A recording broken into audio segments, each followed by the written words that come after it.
This is Winnipeg Sports Talk Daily with Andrew Hustler Patterson and Michael Remis. Hey now, welcome to a wonderful Monday. Winnipeg Sports Talk Daily. Michael Remis here in the host chair. Be here all week for Hustlers taking some well-deserved time off. We'll be joined shortly by Connor Hrabchak, fresh off a great edition of Sunday Live yesterday. And some great guests coming up. Dennis Bernstein of the fourth period, talking about Stanley Cup playoffs, NHL offseason news, the Bombers preseason underway with the loss in Saskatoon on Saturday, and Joey Slattery on the CEBL, whose season has started, and they're looking pretty good, coming off a home win over the weekend. I want to give a shout out to the sponsors. Without them, I would not be here talking to you right now. Tri-Hospital Dream Lottery, Clean Line, Manitoba Battery, Rollies Transfer, Princess Auto, Chud's Power Sports, St. Vital Dental, Boston Pizza, Royal Sports, Winnipeg Gold Eyes, Travel Manitoba, Cinnaboya Downs, Aikens Lake, Breezy Bend, Little Brown Jug, and of course we will wrap up the show with the Cool Bet lines. But what a weekend for sports, especially conference finals action in the National Hockey League. We had Saturday, Winnipeg Jets fans reminded of Nikolaj Ehlers scoring the overtime winner for Carolina, tying that series 1-1.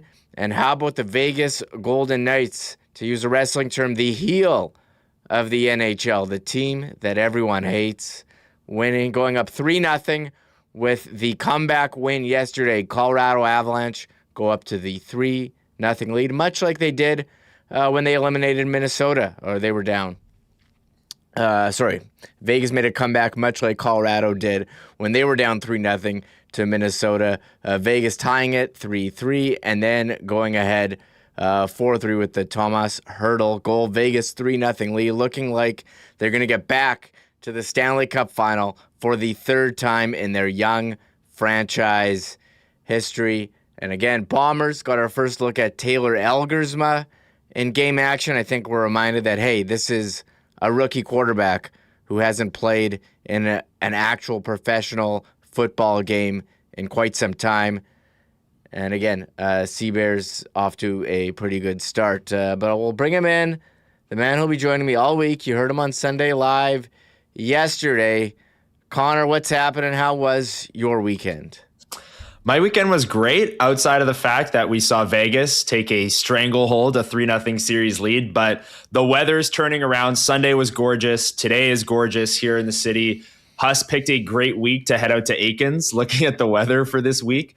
I'm just very glad that we are through that kind of gloomy 10 degrees, raining, or seemingly we're through. I'm going to trust what the weather's saying for this upcoming week. It looks like it's going to be beautiful, and fired up to be here all week with you on WSD. Let's do it. Yeah, where do you want to start, Connor? And as you mentioned, for me, the weekend, I almost hit the trifecta. I hit a Costco, IKEA, almost made it to Home Depot, but just didn't have enough time. Pretty wild weekend for me. We didn't even mention. I see Jared Powell in chat. World Championships, Canada clinching the group. Nice to see Gabriel Velarde on the score sheet, and another Winnipeg Jet, Ville Heinola. Jared says killing it in the tournament for Finland, given a big role there. But here, let's start with last night, Vegas Golden Knights. I mean, what an epic comeback it was against Colorado. All I could think of, the President's Trophy curse. Vegas really in the driver's seat here to make it to the Stanley Cup final. Colorado very banged up. Looked strong with Cale Makar's return early, but McKinnon takes a shot. Makar feeling all night. Nichushkin didn't play the last bit. What can you say about this Western Conference final here? Yeah, it's unbelievable how different Vegas looks. Like, I remember seeing them, here in Winnipeg in March, when Cassidy was the coach and they were struggling and playing up and down. And I remember we'd have Gary Lawless on this program, and he said, they can't string 3 good performances together, this Vegas Golden Knights team. And now here they are, 1 win away from the Stanley Cup final with John Tortorella behind the bench, who Jay Miller pointed it out in chat earlier. Torts 18-4-1 as head coach of the Vegas Golden Knights. And we had some people asking us on Sunday, well, is Tortorella going to be back as the head coach of the Vegas Golden Knights? Well, if they win the Stanley Cup, you'd have to think that he comes back as the head coach. He has this team playing great hockey, that defensive structure that has made Vegas so good ever since they came into the league. In Colorado, man, I mean, Makar comes back, but he's clearly playing hurt. Then halfway through the game, Nathan McKinnon blocks a shot right off his kneecap, and he doesn't really play the rest of the game. He comes out for a power play. He comes out for the empty net sequence, but they never play him at 5-on-5. Nathan McKinnon clearly hobbled, kind of playing on one leg. So Vegas, man, they look great, and they looked down and out. That was Colorado's best period of the series when they went up 3-0, of course. But Vegas stuck with it, and John Tortorella has them playing well, 18-4-1, as Jay Miller points out in chat. This is crazy. I don't like Vegas, but got to give credit where credit's due. They've completely turned it around, and this pillow fight Pacific Division maybe gave them an easier path to the conference finals, but they're going up against Colorado and taking it to them right now. It's pretty impressive. Yeah, and Colorado not getting the performances from the star players, from the role players. And you're seeing Vegas have guys become more household names. Brett Howden had this road goal-scoring streak going on. Mitch Marner having a Conn Smythe-type season. Yeah. And, guys who that fourth line, Keegan Kolesar getting on the board yesterday. That guy's throwing his body around, can certainly make an impact. And, again, Dylan Coghlan, former Winnipeg Jets, scoring for Vegas. You're not really seeing anyone step up on Colorado. Where's Brock Nelson been? Marty Necas has kind of disappeared here in the playoffs. For Colorado, one other thing, too, the power play should be a boost for them all year. They were 27th in the regular season power play, 17.1%.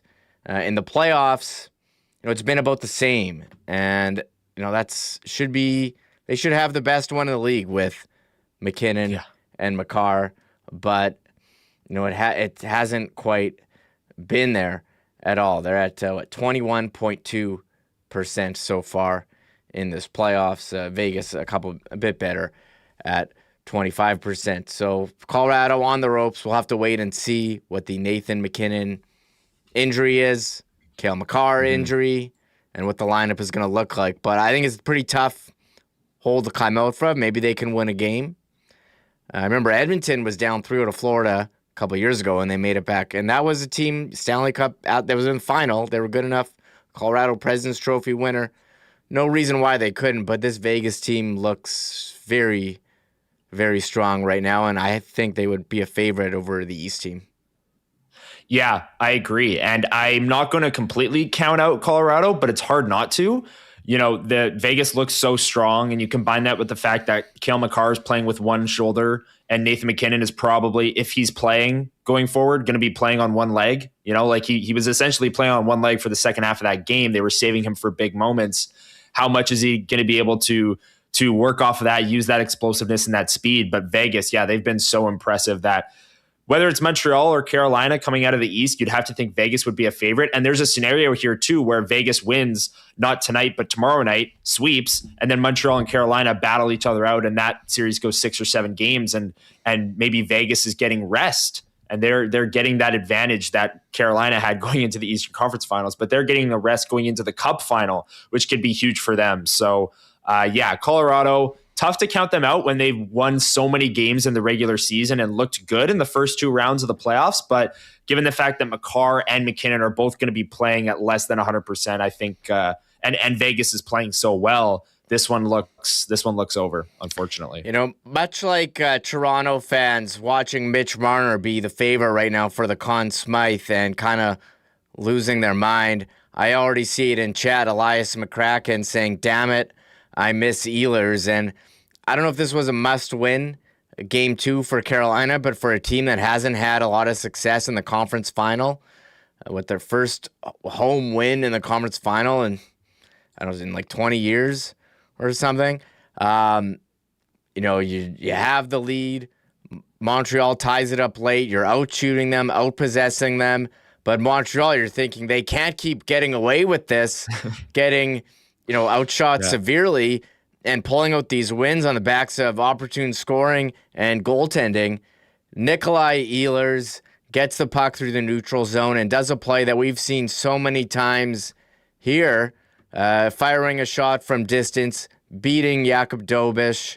Some may say Jakub Dobeš should have had that. Some may say that's just a great player making a great play. But I don't know what your reaction was to watching Nikolaj Ehlers score the winner, or what the chat's reaction was, as there's a lot of feelings about Nikolaj Ehlers leaving the Winnipeg Jets in free agency and his tenure here. Yeah, Sunday morning, the takes were flying for sure. I feel happy for Nikolaj Ehlers. I mean, I know some people don't like the fact that he, didn't re-sign here. He was here for a decade, and he was a great Winnipeg Jet, or at least I thought. And to see him crushing it in the playoffs, in the Eastern Conference Finals, in some of the biggest games of his career to date, I think is awesome. And you can see he's playing with confidence. That first goal that cut to the middle, you said it, we've seen that so many times here in Winnipeg, where he flips the puck to the middle, trying to, beat the defenseman to the middle, and then just shoots it, and it ends up going in. And then that second goal, neutral zone entry, overtime, beats some blocker side. Looks like Nikolaj Ehlers. Like, yeah, he's the same guy. He's still doing the same things, and it's fun to watch. I'm cheering him on here for the Carolina Hurricanes. And as for the game, I was saying on Sunday morning that going into that second game, I was wondering where that smothering Hurricanes defensive team was coming out of game 1, because the Habs had multiple breakaways and odd man rushes in that first game. They scored on their first couple shots of the game. They end up with 6 goals. Montreal does. Carolina got back to their style in game 2. You saw the Montreal Canadiens with only 5 shots through the first 2 periods. They end the game with only 12, I believe. And Carolina, while they weren't, they were leading and then Montreal ties it late, they still felt in control of that game. And then it goes to overtime, of course, and Nikolaj Ehlers is the one to end it. But yeah, I feel like, Nikolaj Ehlers has a 6-year deal with the Hurricanes. I feel like every time he does something in the playoffs now, it's going to come back here, and we're going to be talking about Nikolaj Ehlers on this show because of how long he spent here in Winnipeg, Remo. What were your feelings seeing him kind of dominate that game and score the winner? Man, well, first of all, the first goal that he scored too was exceptional as well. Highlight reel play, and I think what makes it tough to watch is the Jets missed Nikolaj Ehlers so much this year, and to have a player of his ability leave the organization as a free agent. Yeah, they got, 10 years out of him. They drafted him, played extremely well here. Mm-hmm. It's tough to watch that, and they weren't able to, recover the talent. The second line was a black hole, and you can see that he can play with anyone. Look at Nemestikov's numbers last year. Look at Perfetti's numbers, how much of a boost anyone he plays with gets. He's playing. And I see a lot of comments saying he's playing on the third line now. And I think what's the most interesting to watch is, he is playing with Jordan Staal, who's having an offensive resurgence into his late 30s. And Jordan Martinook. I mean, this is kind of like the Lowry-Niederreiter line for Carolina. But again, those guys are playing well offensively. And Carolina, despite, listing Ehlers as the third line on the depth chart, he's playing the third most minutes of any forward on the team. And you look at his ice time on his last 2 games with the Jets in the Dallas series, game 6 in overtime, 14:48. Game 5, 14:56. Game 2, he played 14:37. Now, 2 of those games they did win 4-0. But in game 6, we talked about the time, how could this guy play 14:48?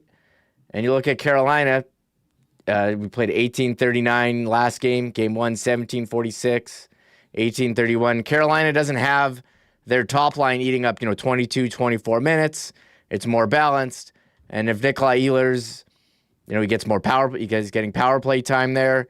He's getting the occasional shift with a guy like Seth Jarvis. It's nice to see him have success in the playoffs. He did lead the Jets in points, against Dallas last year. He was certainly always capable of it, but getting a little national recognition, I think you should be happy for the guy. But also, after watching this past Jet season that we did, it's definitely, I don't know if FOMO is the right word, but seller's remorse. I don't know what the term I'm looking for is, but it doesn't feel great watching this guy in another jersey do what he did for, the Jets for so long. Yeah, and we posted that reel of Hustler on our social media. It did quite well because a lot of people are feeling this way, I think. A lot of people are feeling it's tough to watch the Carolina Hurricanes games and watch Nikolaj Ehlers play so well. And you end up thinking back to this past season of the Winnipeg Jets and how the second line was a black hole, like you said, Remis. And it is quite fascinating. You brought up the way that Brind'Amour is running his bench.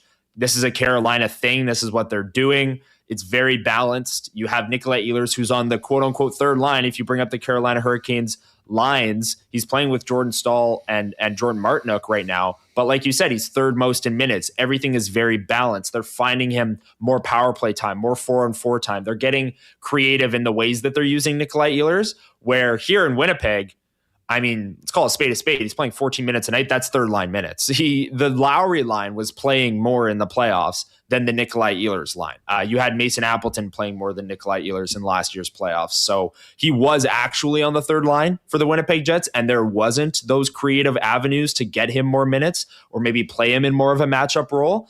And again, the decision, whether it had to do with development, I don't think matters because he went to Carolina and he's playing more and he's having success. So if he felt that it was with development and time on ice and his role on the team, well, Nikolaj Ehlers was right because he's in the third round of the Stanley Cup playoffs right now, playing the most he ever has in a playoff series and playing the best he ever has in the playoffs. So if Nikolaj Ehlers made that decision based off time on ice and his role and how he think he would play better, he made the right choice. I mean, it's pretty evident that he's playing more and playing better for this Carolina Hurricanes team. And it'll be interesting to see on the road tonight. Bell Center is going to be going nuts. How does this series look going back to Montreal tied at 1? Yeah, so that's our focus for tonight in the hockey world. One game, Montreal, Carolina at the Bell Center. What an atmosphere that will be. And shout out to T. Will with the super chat, Connor. He says, the Leafs picking first overall? Vegas is going to win the cup? What in the name of Thanos is happening to this timeline? Can someone please let me off this train? And agreed. If Vegas does end up winning or making it to the Stanley Cup final, maybe Montreal or Carolina can stop them. But it looks like it's going to be tough, and we'll have to see. We'll have more hockey talk coming up with Dennis Bernstein of the fourth period shortly. But, Connor, while we were watching the hockey game, we did have our computers, tablets, whatever, tuned to CFL Plus, watching the Winnipeg Blue Bombers preseason opener in Saskatoon against the Grey Cup champion Saskatchewan Roughriders. Doesn't that feel good to say, Connor? You can just add that to T. Will's super chat. Leafs first pick, Riders reigning Grey Cup champs. Yeah. Vegas is going to win the cup again. Let's get out of this. This is terrible. What's happening here? But all eyes on the Bombers quarterback situation. Zach Collaros, Taylor Elgersma, Bryce Perkins, all getting on-field action. What was your impressions of the Bombers' 31-27 loss in the preseason opener? Yeah, I'll first talk about the guy who's going to be starting, and that's never been in question, and that's Zach Collaros. He plays one drive, goes right down the field, has 3 completions to Tim White. That instant chemistry is there. And then they say, all right, we've seen enough. No point in risking anything else with Zach Collaros. He looks like he's in form. Offense went right down the field and scored a touchdown. Brady Oliveira punched it in. And all the starters were out from that point forward. And I like that. Get him a drive, get him some reps, get him some some work with the new 35-second play clock, right, Remo? And Tim White looked great on that opening drive. I'm really excited to see what he can do. But obviously, outside of the starters who are going to be playing the bulk of the games once we get going, all eyes were on the rookie Canadian quarterback Taylor Ehlers. I thought he started out and pretty quickly you were reminded, oh, right, he hasn't played in a while and he's a rookie. You know, like he's trying to, and I thought O'Shea nailed it after the fact. I know we have some of those clips and we can get to it, but he almost just needed to take a deep breath and maybe take some of the checkdowns, take some of the easy stuff. He was pressing a little bit, taking deep shots. And yeah, he wants to impress. He's a rookie. He wants to show off that arm that he's been showing off in camp to all of us down at Princess Auto Stadium. But when you're in game action, you got to take the wins where you can get them. That's something he'll learn. I'm not making any big sweeping takeaways from Taylor Ehlers throwing 10 passes or whatever it was, 9 passes in a preseason game in Saskatoon. But there were some flashes the other way as well. He obviously had the interceptions, which weren't great. A receiver fell on one of them, but there were positive flashes too. He made a beautiful throw down the sideline to Dorian Singer, which was great. He started out a drive ripping a ball right over the middle for a nice 25-yard gain to Singer as well, who's been a standout at camp.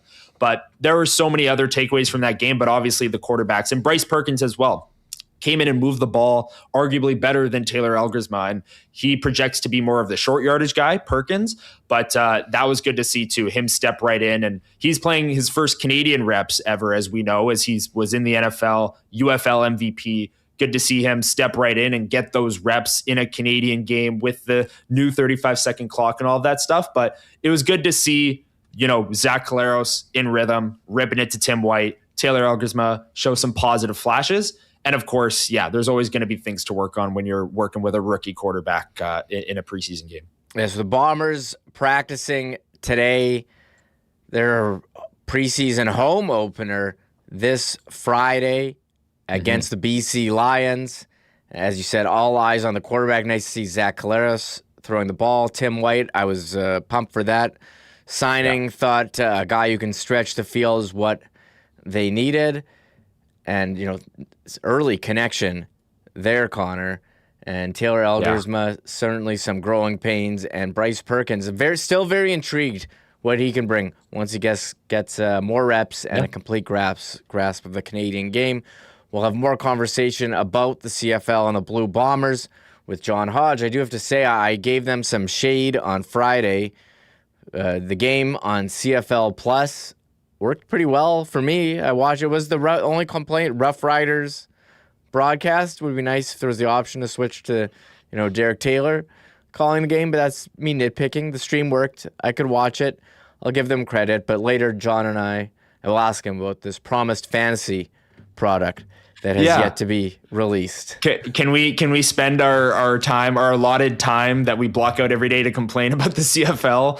I feel like, you know, CFL fantasy, Remo, you and I can agree, like you're excited for it. I'm excited for it. Not everyone is excited for it. You know, some people are like, this is stupid fantasy, whatever.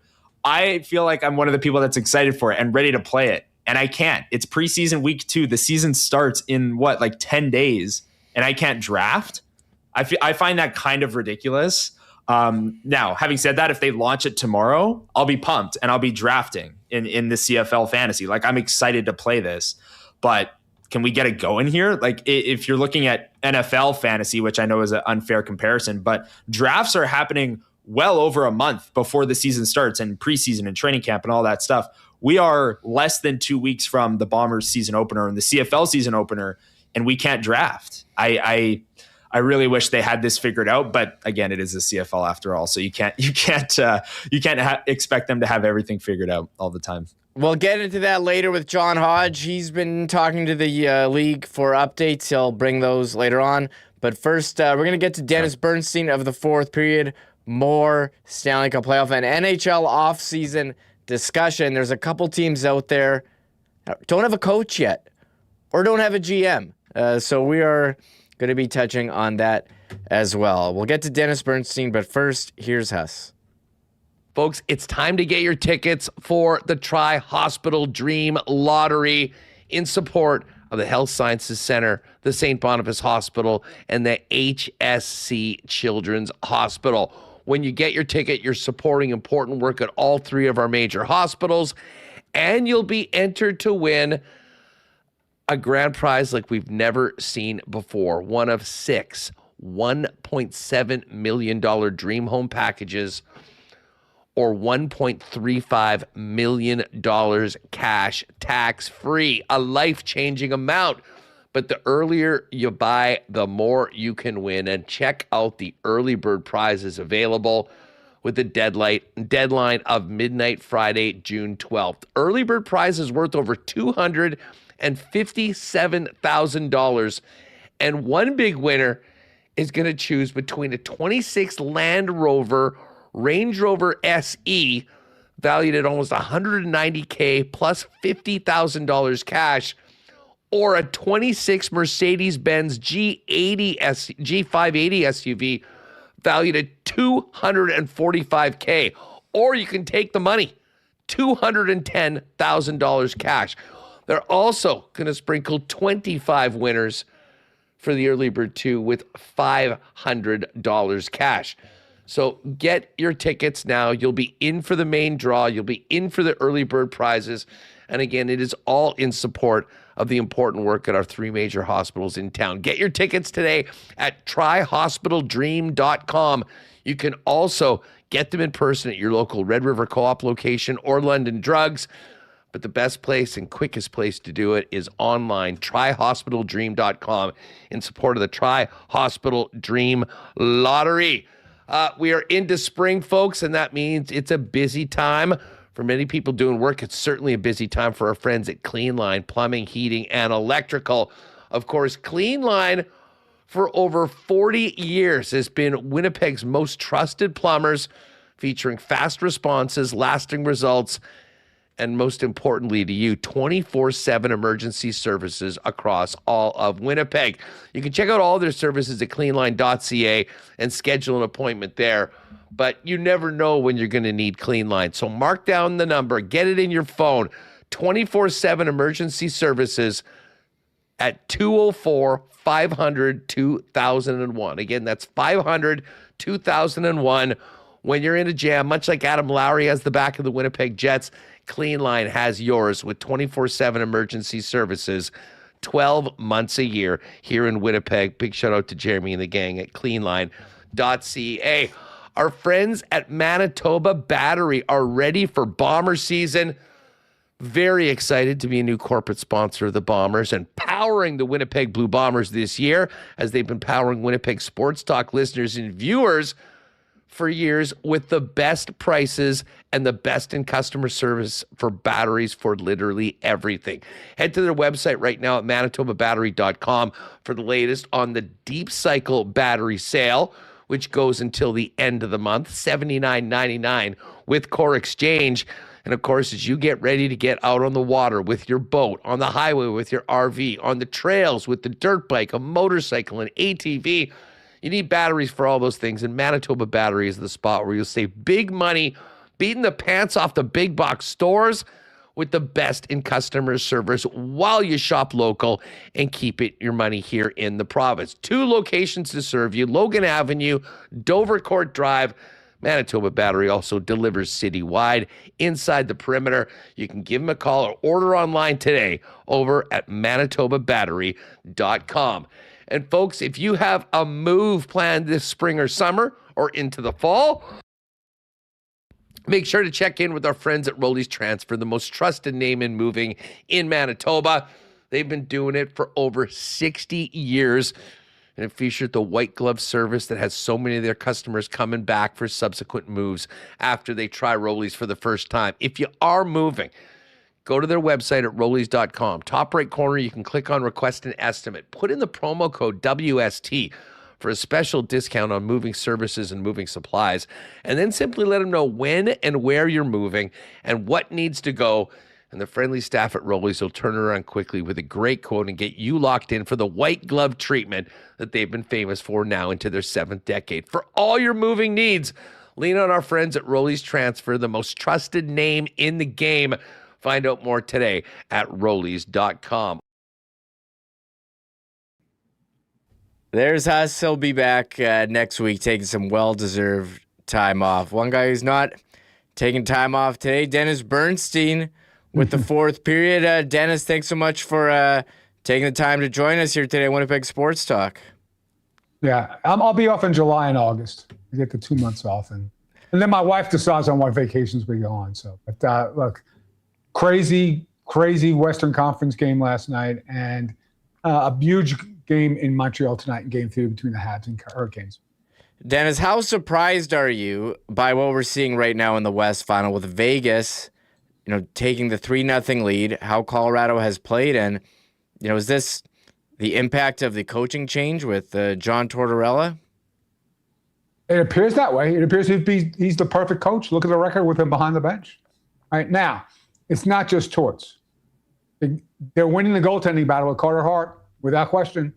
And they are a different team when Mark Stone plays. They're a different team when William Karlsson is in the lineup. And even a guy like Nick Dowd on the fourth line, who's been great with faceoffs. This is a team that has strength down the middle. Eichel's out playing McKinnon. Obviously, McKinnon got hurt in Game 3, which is a huge factor as well. They deserve this. Nobody thought it would be 3-0. Some people thought, okay, after 3 games, maybe Vegas is losing, but not on the verge of a sweep. There's no way. But the depth that Colorado's had all season really hasn't come through. Like, where's Natchez? Where's Brock Nelson? Where's a lot of these guys? There's been a lot of passengers for Colorado. And so Vegas has earned this 3-0 lead, as unexpected as it is. Does Vegas playing this well against Colorado, Dennis, change the way you view the Pacific Division? We've been talking about them all year, the Pillow Fight Pacific. Does this change anything for you in your mind? Well, it only changes the fact that Vegas wasn't at full strength. They obviously had tuned out Bruce Cassidy. So I don't think it changes because underneath them, who's the second best team in the division? Anaheim. Yeah, they're coming, but you can see how poor they are defensively. Right, so I don't really think it changes anything. If you had to handicap the 4 divisions, right, you'd still probably have Pacific as the 4th. I'll say, I think I would take Utah, Vegas, Edmonton, Anaheim over. Pittsburgh didn't have a great showing. Philadelphia got swept as well. So, maybe it wasn't as bad as we were making it out to be. We'll have to see how this plays out here in the next round. Mm-hmm. Yeah. But in Carolina, like if Carolina doesn't win the round and they lose to Montreal, that would be an upset. And people could say, okay, yeah, the Metro isn't the best. Might be the worst division because the best team is going to deliver. Yeah. One thing about Vegas, intriguing now, John Tortorella as head coach, not signed for next year. Is there a situation where they don't bring him back after this? He did cost them, a second-round pick with his antics after the last round, but... very intriguing what happens with their head coach, as there's a couple other vacancies around the league. Yeah, well, that all wasn't Tortorella, because if you remember the release that the league put out when they did those sanctions, they said this has happened multiple times. And Torts was only here for about the last 10 games of the regular season in the playoffs. But I think it probably happened before that, and Vegas doesn't really care, right? So do I think he's going to stay there? I don't know. Remo, if he wins, what's the play for then? What's the coach for? He's already won once in Tampa. It's the second time around. So I think he'll have to make the decision. Would he come back? Well, based on his work, based on the resume here in Vegas, of course he's going to. And I don't think they have a successor now. It would be a great job for any other team if he decided to step away. The wording was unusual that he's the coach for the rest of the season when they named him. So I think it was basically win it all or you won't coach next season. Now, what happens if you win it all? He could stay on. For sure. And I want to talk about the other coach just before we move on to the Eastern Conference Series. Is there any chance that Jared Bednar, who is widely viewed as one of the best coaches in the NHL, won a cup with Colorado a couple years ago, if this ends in a sweep or Colorado just ends up losing this series anyway, is there any chance that Jared Bednar's seat might be getting a little hot? I think if it was a different ownership group, it would be because, he won in 2022. Yeah, the team has played great since then, but they haven't got back to a cup final. And this team, I know the injuries are huge, so the question is, they're underachieving right now. But McCarr's not 100%. McKinnon's not 100%. So is that on the coach? I don't think so. So, look, let's put it this way. If this was Vancouver with that ownership group, I think he'd be in trouble. I just think Stan Kroenke and the son, I don't think they really are too reactionary, so they still fill up the building. So I think he's safe. But, you can raise a question about, why can't this coach get this very, very talented team that's all in back to a cup final for 4 straight seasons. The one thing that stands out for me is the power play. It was terrible.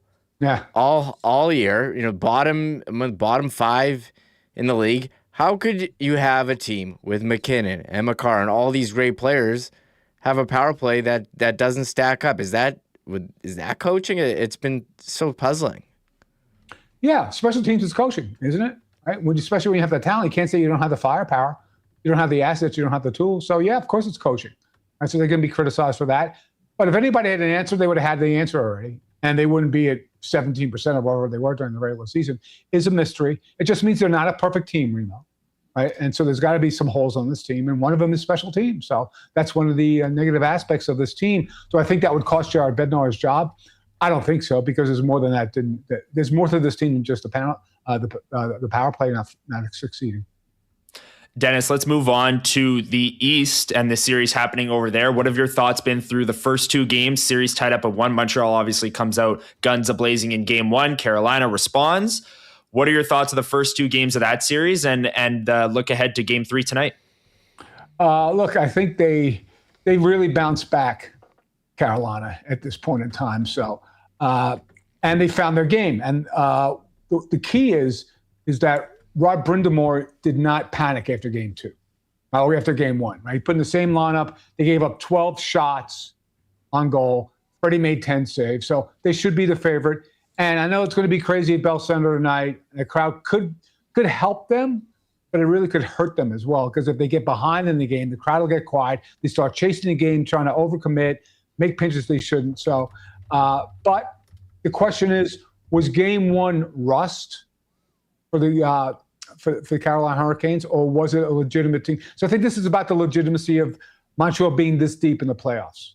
Okay, I think that's the key right now, is that this will prove it. If they can play well, fine. Okay, if it's another game like game 2 where they don't get a lot of shots on goal, don't get a lot of offense, then the question will be, is this team legitimately good enough to beat Carolina? One thing for Carolina, for them the last couple of years, can get to the conference final, but not the success.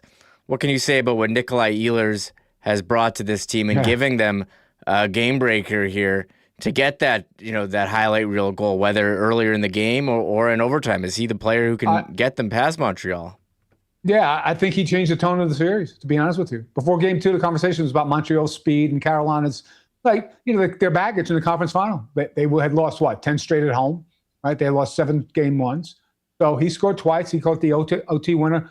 It's changed the narrative right now. If they get a guy to produce like Ehlers, because the top line really hasn't produced, right? You keep waiting for the other line to produce, but the way Nikolaj Ehlers came through in game 2, it's a major series change for Carolina at this point. You mentioned, Dennis, how Brind'Amour did not panic after game 1. And you mentioned the record for Carolina going back multiple years in the Eastern Conference Finals. How much pressure do you think is on them to get it done this year against Montreal, a younger team that maybe hasn't arrived yet, but hey, here they are in the 3rd round and they took game 1. And how do you think Carolina's handling that pressure so far? They're handling it okay, because they're coming off a game 1. You're going to panic. You played the worst game that you couldn't play any worse. Right, so there's a lot of pressure on them because they are the favorites. They have 113 points in the regular season. They are a better team than Montreal. If you look at all the aspects of the game, maybe pushing in goal, but at this point, all the pressure's on Carolina. You have to get to a cup final at some point in time with this team. And like with Bednar, this is a very, very good team that's always there and can't get over the hump. Now, they're not playing a team from Florida. Maybe that was the issue. Maybe that was the challenge to play a team, not a non-Floridian team. But there's a lot of pressure on Rod. There's a lot of pressure on this team because they are the better team. You saw it in game 2. They're the favorites. They should win. So, yeah, if you can't get by this team, which team are you going to get by going forward? Bit of a lineup change for Montreal tonight. Oliver Kapanen out after the failed dump in before the overtime winner, and Joe Veleno in. And it was their way Montreal can get back into this, and take a lead here at the Bell Center. I think that, Dobish can't be just good. He's got to be ridiculous. I think that's the way they're going to win. He's going to stand on his head. He's going to make 35 saves. They're going to win a game 2-1, 3-2 with probably something on the power play. I think that's the only path. Because pound for pound, playing 5-on-5, they're not the better team. You saw it in game 2. So they're going to have to get a great goaltending performance from Dobish, probably capitalize on special teams to find a way to win the game tonight. Certainly, and we've seen, special teams play such a big factor on the other side of the bracket in the West. Let's move away from the playoffs for a minute. There's some coaching vacancies already. Edmonton, I think, is just waiting for permission to interview Bruce Cassidy. What can you tell us about the Edmonton, the LA, and the Toronto coaching vacancies at this point, and which coaches you think are kind of the lead candidates to fill those roles? Yeah, well, Cassidy, I guess he's going to wind up there. He's being patient. Vegas has done nothing wrong. He's under contract with them. They're in the middle of a playoff run. They don't want to hand off a coach to a team in the division. I get it. Like, they also turned down LA with respect to permission. Now, is it because they're in the playoffs, they don't want to think about it, or is it because they don't want to have a guy go inside the division and beat them? I think that's just as big an issue. Here in Los Angeles, DJ is still in the mix, and so he's being considered. They do want to talk to Cassidy. They'll probably talk to guys like Laviolette and Gallant, but they're not close to making a decision at this point in time. I think they're waiting on permission from Cassidy as well. They did ask for Malhotra, but you got to assume he's going to go to Vancouver now at this point, with Adam Hood being gone, and they're likely going to draft his son number 3. And I think you can guarantee that. In Toronto, who knows? I don't really have a beat on Toronto at this point in time. I can't think it's a first-time coach. Maybe a younger coach can connect with that, but it looks like the conversations that Austin Matthews have had with the team has gone pretty well. So he doesn't want to leave. He does want to win in Toronto. But it's going to have to have a coach there that connects with the core. If they don't get that done, then I'm not sure. So it could be, some of the old retreads. But, Lindy Ruff was a retread too, and everybody criticized that hire. And look what he did in Buffalo. So I think it's going to be interesting to see how this spins out with all those 3 teams. You mentioned Vegas not wanting their, fired head coach to go to a contender. Doesn't seem like that's the case with Colorado, as there's reports Nashville looking to hire their GM Chris McFarland as president. How big would that be for the Predators? It'd be big for the Predators because Chris has done a great job in Colorado. And I don't think he would go there as GM. He'd have to go there as maybe a VP or something like that, because he's currently the GM in Colorado. He's done a great job. Like, he's made moves. He's built this team to a contender. Yeah, great. He had a great core. He had McKinnon. He had McCarr. But he's made moves around those guys to make this team a contender. So I think it would really help Nashville, because I think he's one of the brighter GMs in the league. Do you think, to bring it back to Bednar on the topic of Colorado, do you think McFarland leaving would affect Bednar anyway? Yeah, that's a good question. I don't think so. Usually the rule is a GM gets to pick his own coach. But this team, if you got wiped out by Vegas in the conference final and 2 of your best players are hurt, I think that Sakic's going to tell the GM, look, the coach is safe. Let's make this team better. Let's find a combination of players that can actually win in the conference final and get to a Stanley Cup final again. Dennis says, the conference final is going on, but the offseason has begun for the eliminated teams. Is there a team you're looking at to make a big splash here as we approach the draft, traditionally where some trades are made? I don't know. Can Billy Guerin make another big swing for Robert Thomas? Or I don't think Austin Matthews is on there, because they do need another center, right? They have Eriksson Ek, and one of the reasons they lost is because they had Ryan Hartman and Danoff behind them, and that's not good enough. But I would look at one team. Now, they do have to sign Quinn. He's probably going to sign a 3-year contract. I think the one team that needs to go for it. And the one challenge, though, is how many teams are looking for a second-line center? 10, 12? Maybe if it's not Robert Thomas, they don't swing big. Maybe it's Vinny Trocheck from New York. I think that's the one team that has an aggressive GM that could make another move, that has a needed center. And you have a guy who's not afraid to make big swings. Do you think, I'll jump in here, Remo. The draft, I wanted to ask you about that, because there's some noise around, will Greer and the San Jose Sharks do something with pick number 2? Will the Hawks do something with pick number 4? In the NFL, you see trades in the first round, you see teams trade down, trade up. Do you think we see anything along those lines, or is this draft season, smoke around all of these picks potentially being traded? It's just like the trade deadline, Jordan, to be honest with you. It's like you hear all this chatter and then nothing ever happens at the draft. They don't even trade the 15th pick much with the 4th or 3rd. Would I like to see some aggressiveness? Because here's the thing with Greer. Does he need another young asset? He doesn't. He needs to trade that asset for, I assume, established a defensive help.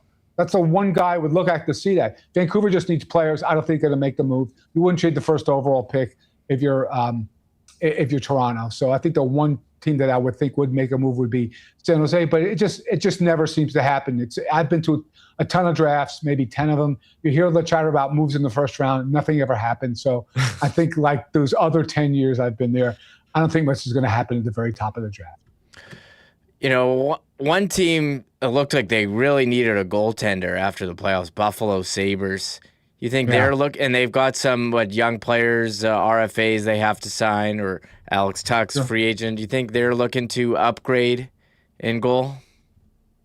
I would think, there's a guy in Vegas who's getting $6 million a year who is now the number 2 in Aiden Hill. That might be a good move. What happens with Jordan Bennington? That would be a good move. So, yeah, I think they do. I think that was a weak link for them. I think you'd move out. I assume you'd keep UPL and you'd move out Alex Lyon. But there are goalies that are available that could make this team better. But they're close. Like if that's the move they think they need to make the move. With respect to Hill, it probably wouldn't take much because they want to move money. They have to pay Dorofeyev. They have to give him a big contract, so they probably have to move that money. Buffalo sounds like a decent destination for Aiden Hill. Do you think Dorofeyev, we talk a lot about offer sheets and they rarely ever happen, much like trades inside the top 10 of the NHL draft. Dorofeyev is a name that gets thrown around there a lot as a potential offer sheet candidate, given how well he's playing for Vegas. Do you see this one, much like the draft, nothing's going to happen, he's going to re-sign in Vegas? It would be fun if they did an offer sheet. And St. Louis got it done last season, but no, I don't see it, especially Vegas. They'll do what they have to do to get that guy signed. He's too valuable. He's too good. He's a homegrown product, so I don't really see that. I think if somebody went in, how are they going to do that? They're going to go in and offer him 10. He's not a $10 or $11 million player. He's probably an $8 or $9 million player. I just don't see it. I think Vegas would easily match, and then they would probably move Hill or not sign another player to make that money fit. Yeah, I agree, Dennis. It's fun to talk about offer sheets and the possibilities, but this is Vegas. If they want a guy, they'll figure out how to make it work. Dennis, I appreciate you taking the time to join us here today on Winnipeg Sports Talk. Enjoy the rest of the playoffs and the Cup final, wherever it may be. Well, it's great being on WST, Remo. Thanks for the time. I appreciate it. Appreciate it. There he is, Dennis Bernstein, the fourth period. Follow him on X at Dennis TFP.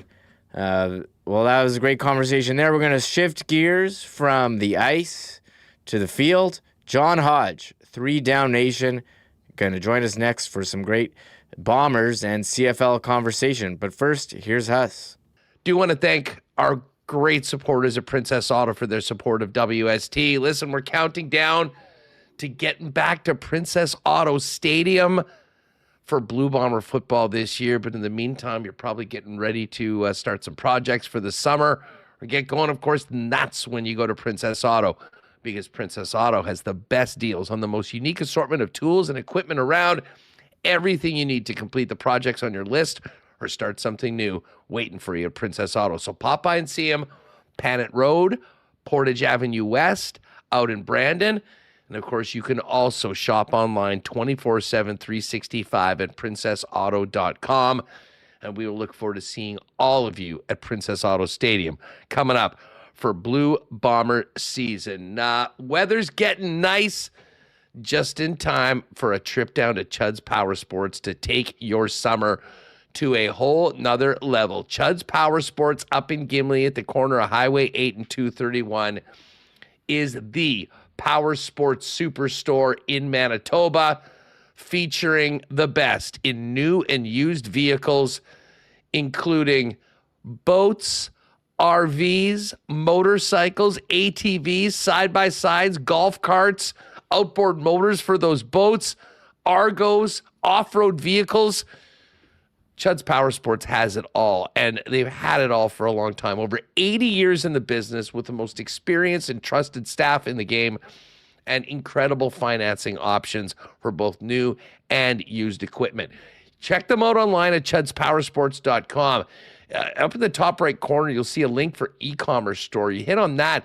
That'll take you to True North Parts with incredible savings on clearance gear and equipment. You're going to want to check that out. But get ready for summer and take it to the next level with Chud's Power Sports, Manitoba's Power Sports Superstore up in Gimli. Pop by, see the Derminator and the gang, and get ready for your summer. Huge thanks to our friends at St. Vital Dental Center, who, of course, very proud supporters of golf in Manitoba. Dr. Terry and St. Vital Dental Center presenting the Manitoba Match Play Championships, which were heading through the end of May. They're also there for all of your dental needs, as they've been doing for generations of Winnipeggers and Manitobans. And they've got a beautiful new facility now, 167 St. Anne's, convenient free parking right behind the building, and a full array of dental services for clients from 6 months to 99 plus, including cleanings, checkups, all the way to things like dental implants. They do it all at St. Vital Dental Center. So if you need some work on your grill or you're looking for a long-term home for you and your family, make it St. Vital Dental Center. Pop by and see Dr. Terry. You can go to stvitaldental.ca to make an appointment today. And we are counting down to the World Cup, and so are our friends at Boston Pizza. Now, throughout the hockey playoffs, we've been enjoying the playoff menu, the pizza flights, the wing flights, the MVP platter, those ice-cold schooners. And that's not changing as we get ready for the World Cup. Boston Pizza is going to be your World Cup headquarters with big events and great prizes around the Canada games and all the games shown throughout the tournament at your local Boston Pizza. So get ready to throw the red on. Join your friends at Boston Pizza for all Canada games and the World Cup coming up at your local sports headquarters, your local Boston Pizza. And as always, if you're staying at home, you can get it hot and fresh to your door by ordering online at bostonpizza.com. There's us. Again, he'll be back next week. We did have the Winnipeg Blue Bombers preseason underway. Saturday's game in Saskatoon, actually, where the Winnipeg Blue Bombers lost 31-27. Mike O'Shea spoke to the media, including Ed Tate, after the game. Here's what he had to say on the Bombers' performance. I thought our guys battled hard. I mean, we asked them to do a couple things that are, most important in this game, and that was to battle, physically. And it's tough coming off a camp, and I honestly don't give them very much rest at all. So I thought they showed well in terms of, their compete level, right? You'd like to always win. Didn't work out that way, but I thought we got a lot of very valuable snaps for a lot of guys, and saw some great stuff that we liked, and there's always stuff that we can correct that'll help us through the entire year. That's the key, right? This is all about evaluation more than anything, right?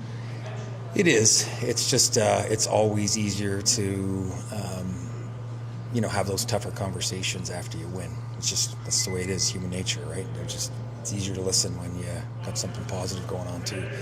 Before I forget, I should ask you about the play clock and managing that for the first time, the changes of that. What was that like? Yeah, it's a little quicker in certain situations where you feel like guys feel slightly rushed. That won't last long. I mean, I think they'll get used to it.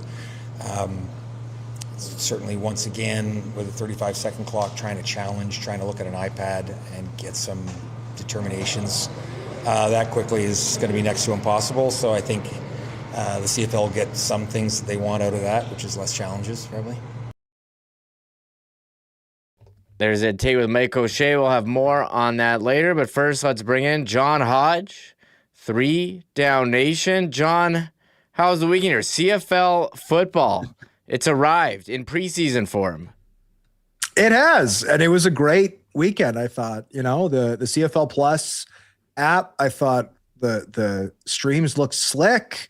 I thought, the torrential downpour in Southern Ontario there was miserable, but everywhere else was beautiful. It looked like a great scene in Saskatoon and Langford. You get some, newer markets or non-CFL markets in a way, getting outside of the big cities into smaller towns, which is great, or alternative markets. And so, yeah, I had a blast watching the games, and gets you excited for the regular season.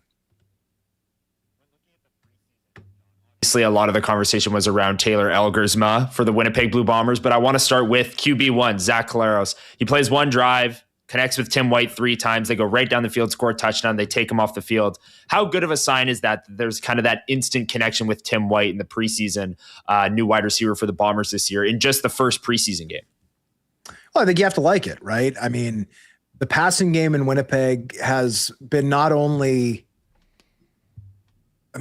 it's not just last year. I think that became more of a narrative last year with the OC change, but this passing game has been pretty anemic the last 2 seasons. And so for Zach Collaros, who had a ton of success with Tommy Condell back in the day with the Hamilton Tiger Cats, a guy who can't speak highly enough of Tommy Condell, seems to almost worship the ground that Tommy Condell walks on. He obviously looks very happy, very comfortable. And Tim White, a guy who also has some history with Tommy Condell from his time in Hamilton. Yeah, I mean, you have to love what you saw. 3 catches in a row, 57 yards. The third one was particularly nice, like rotated his body back in the air. The ball is a bit behind him, but makes a nice adjustment to it, brings it in, stops the defender from making a play on it possibly. It's a tiny sample size, right? We're talking about one drive. But yeah, would you rather see your franchise guy go out there and light it up or, have a repeat of 2025? I think Bomber fans would all say the former, not so much the latter. So yes, albeit a very small sign, definitely a good one. And John, I want to ask you more about the Blue Bombers quarterback room, but I do have to give a shout out to Prairie Toyota dealers looking to dominate off the field as much as your team does on it. Check out the Toyota Tacoma.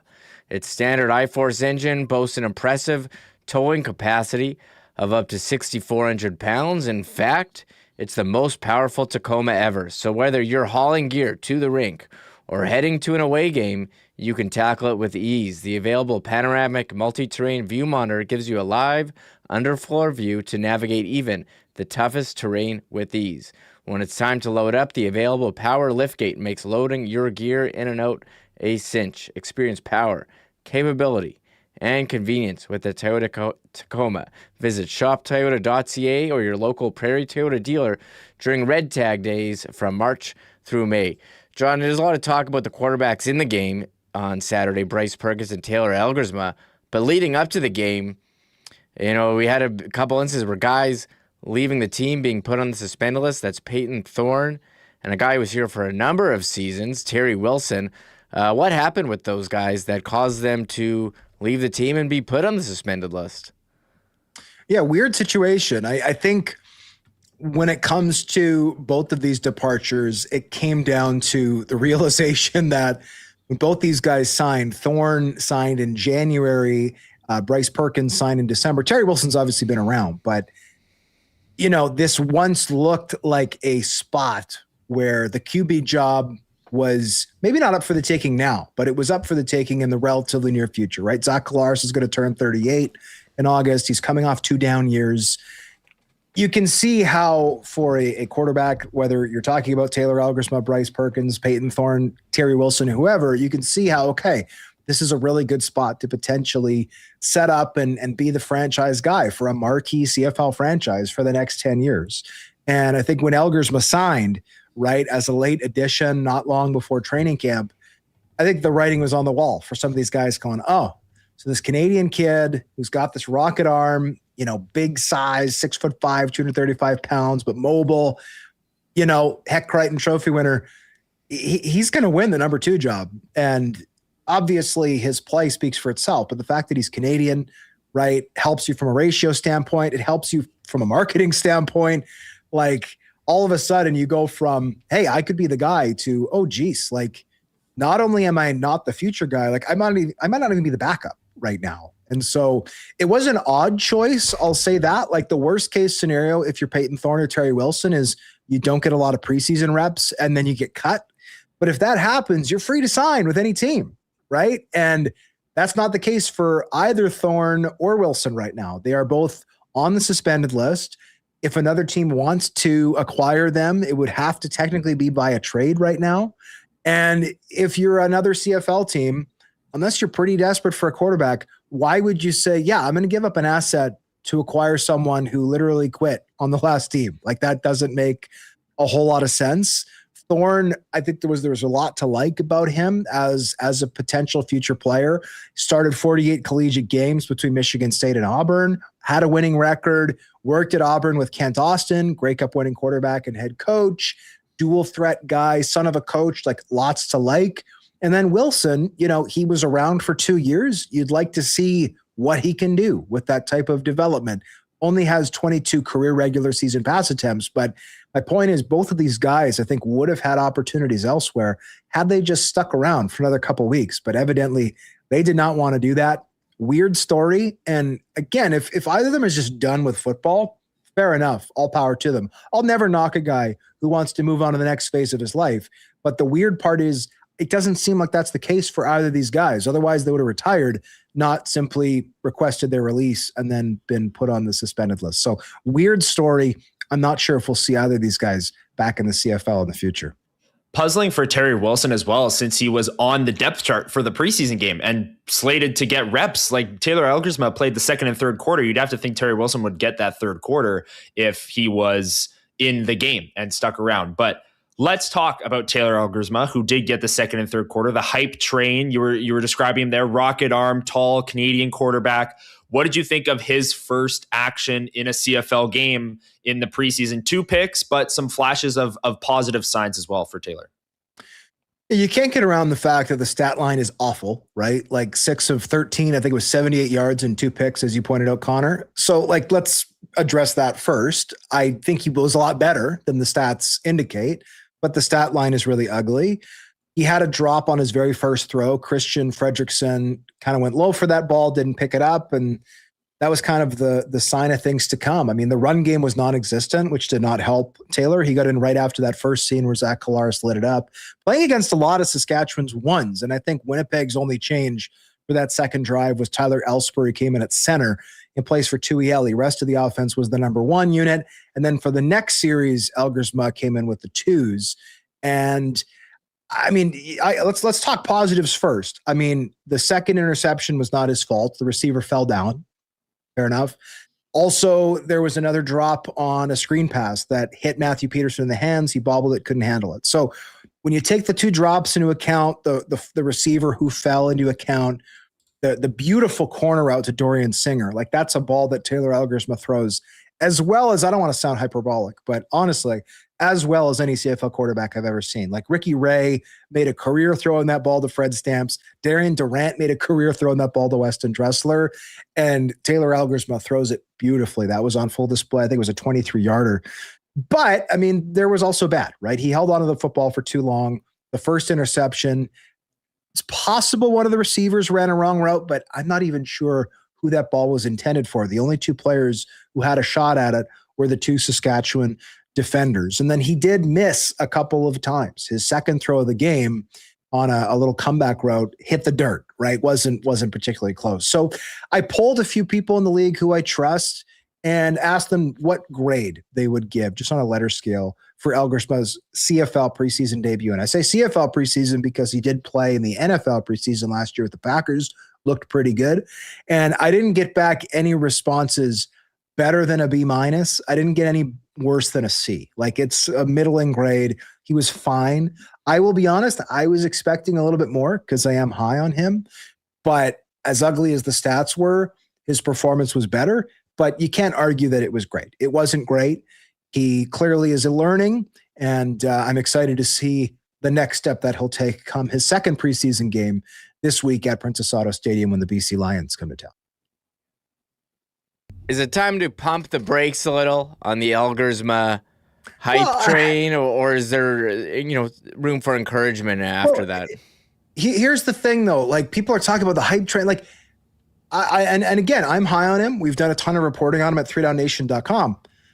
Like, has anybody put him in the Hall of Fame? Like, has anybody said he's going to come in year 1, he's going to throw for 6,000 yards, and he's Doug Flutie, but he's also Warren Moon, and he's like, he has come in as a Canadian university quarterback who has a lot of great tools and played well in the NFL preseason, despite having never before that offseason played 4-down football, which is pretty darn impressive.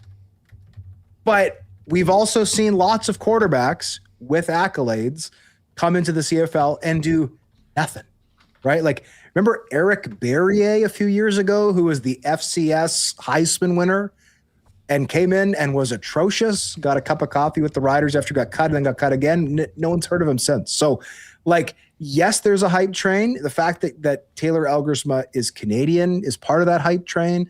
The fact that he's smart and, he's got this arm talent, he's a likable kid, all that I think is part of the hype train. But I think if anybody was expecting, whether you're talking about members of the media, fans, whatever, if anybody was expecting Taylor Elgersma to go to his first CFL preseason game and throw for 400 yards and 5 touchdowns, I don't know what to tell you. Those are just unreasonable expectations. So again, my expectations for Taylor were a little bit higher, but no, like he wasn't going to go into Saskatoon and dice up Saskatchewan's number ones repeatedly. Like, that was not something that was in the realm of possibility. He's got work to do, and he'll be the first person to say that. So it wasn't a bad performance. It wasn't a good performance. It was in the middle. And again, yes, the hype train, I guess, can run off the track sometimes. Maybe that's what happened here. But I don't think that the expectations were maybe reasonable from all parties. John, if Taylor plays well on Friday, I'll put him in the Hall of Fame. Sounds good. After and not just the Canadian Football Hall of Fame, the Football Hall of Fame. Football Hall. You're right there.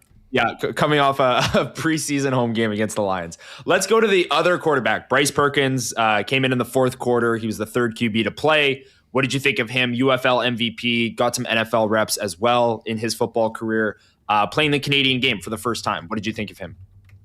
Yeah, I really liked actually what I saw. He's got good mobility, right? He's a guy who was a dual threat back in his tenure at Virginia, trains in the offseason in Arizona, his offseason home with Chris Streveler. And I saw a little bit of Chris Streveler in that mobility. I don't think he's as fast as Strev, but he's a guy who can do that. And I also really liked a couple of his throws. I thought his big rip into the middle of the field on kind of a 21-yard dig to Joey Corcoran was great. It was a great catch by Corcoran as well. The end of game interception was ugly, but it was 2nd and 20 with 12 seconds left in the game. Like, at that point, you have to force the ball out of traffic. It wasn't a great throw, but I mean, it's not your average game situation is my point. I think you could forgive an interception there. And Perkins, it should be noted, and I think you did a good job of it, Connor. He's 29, right? He's not a developmental guy. He's not somebody who's brand new to professional football and learning as he goes and seeing everything for the first time.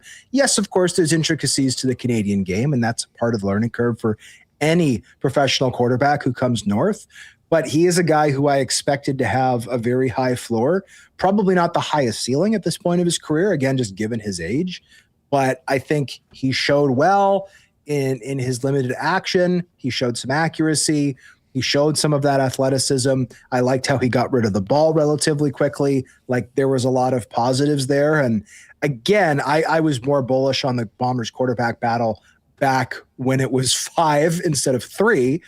But by the same token, like, if Bryce Perkins were to start a game at some point this season, would I feel more or less confident in his abilities than Chris Streveler last year?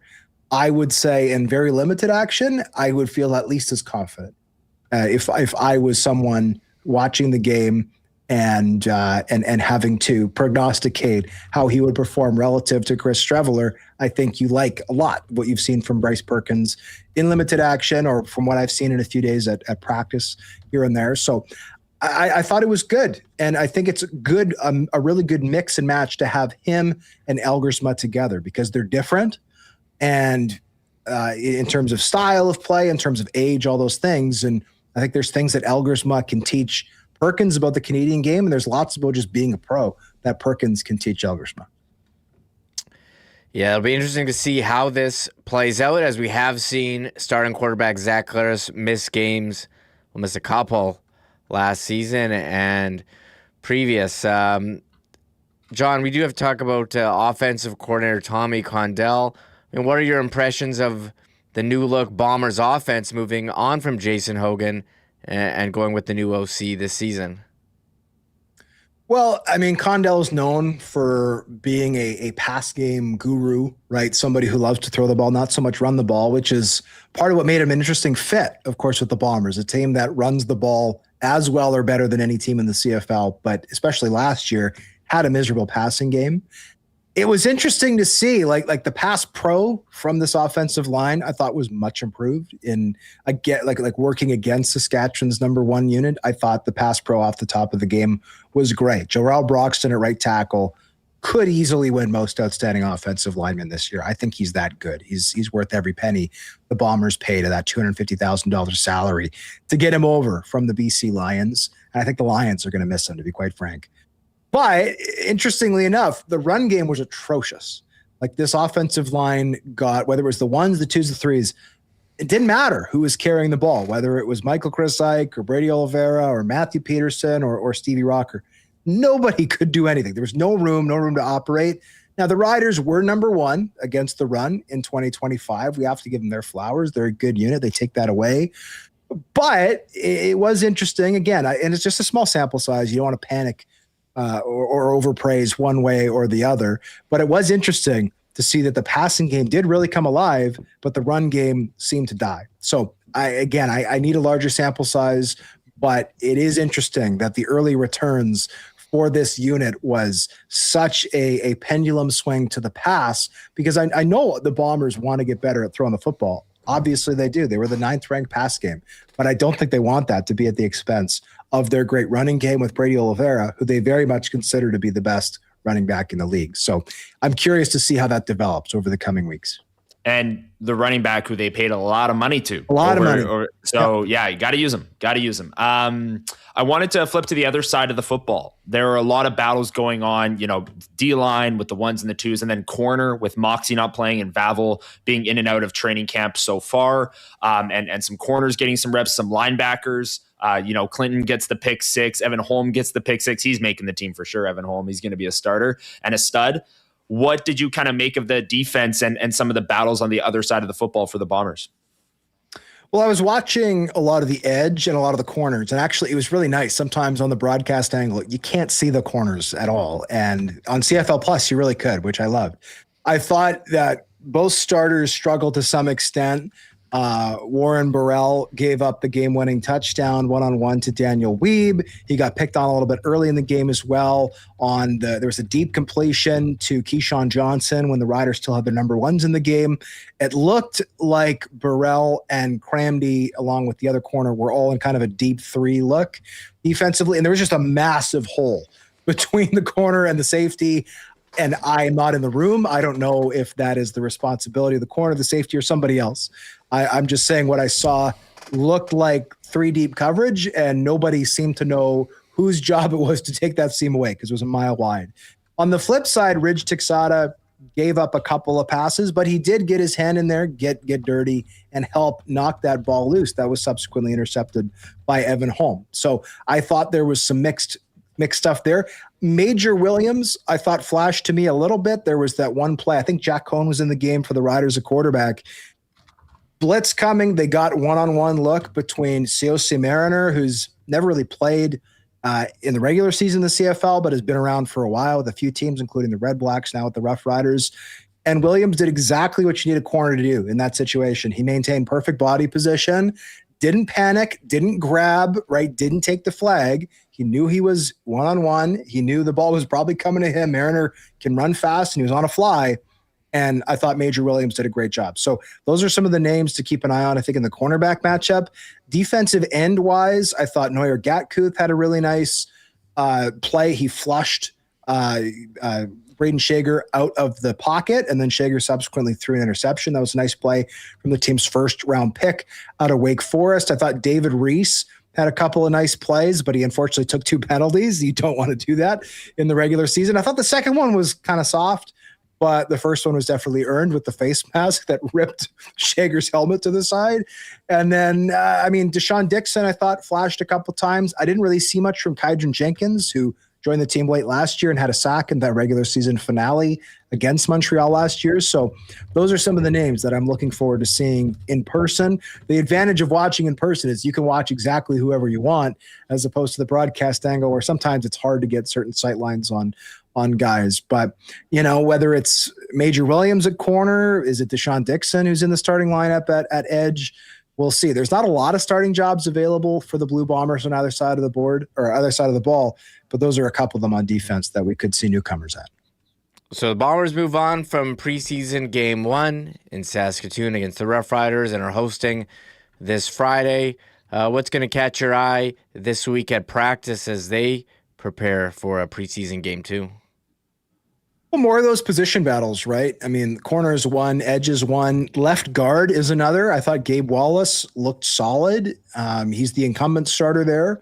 For ratio flexibility, you'd love to have a Canadian there, but whether it's Kendall Randolph, Micah Vanterpool, or some of the other Americans they have in-house, you could see that be an American spot. I also noticed, again, as mentioned, Tui Eli started the game at center, but Tyler Ellsbury, the kid out of Iowa, came in and played center in that second drive. So are they looking at making center an American position? I think that's a possibility if they don't trust Ellie with that. Or if Ellie is not the center, maybe Ellie is the left guard. He's played guard for this team previously.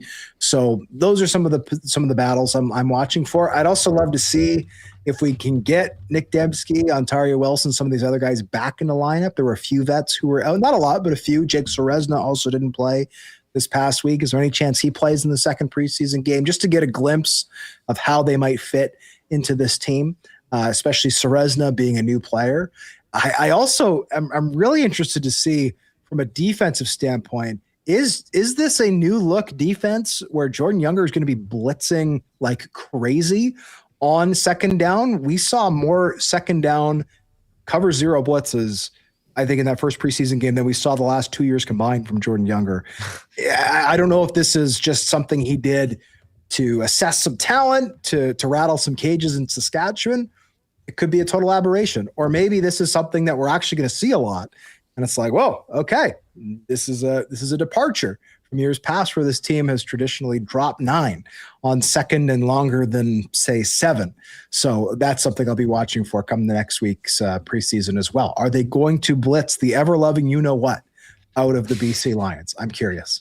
Definitely a change, because it feels like the Bombers, especially Jordan Younger, if they could rush zero, they would on every down, right? and get away with it. Like they love dropping guys into coverage. But another thing I wanted to ask you about just before we go is the 35-second play clock. We obviously saw the first look at that. That's a new rule change this year. Mike O'Shea spoke about it post-game.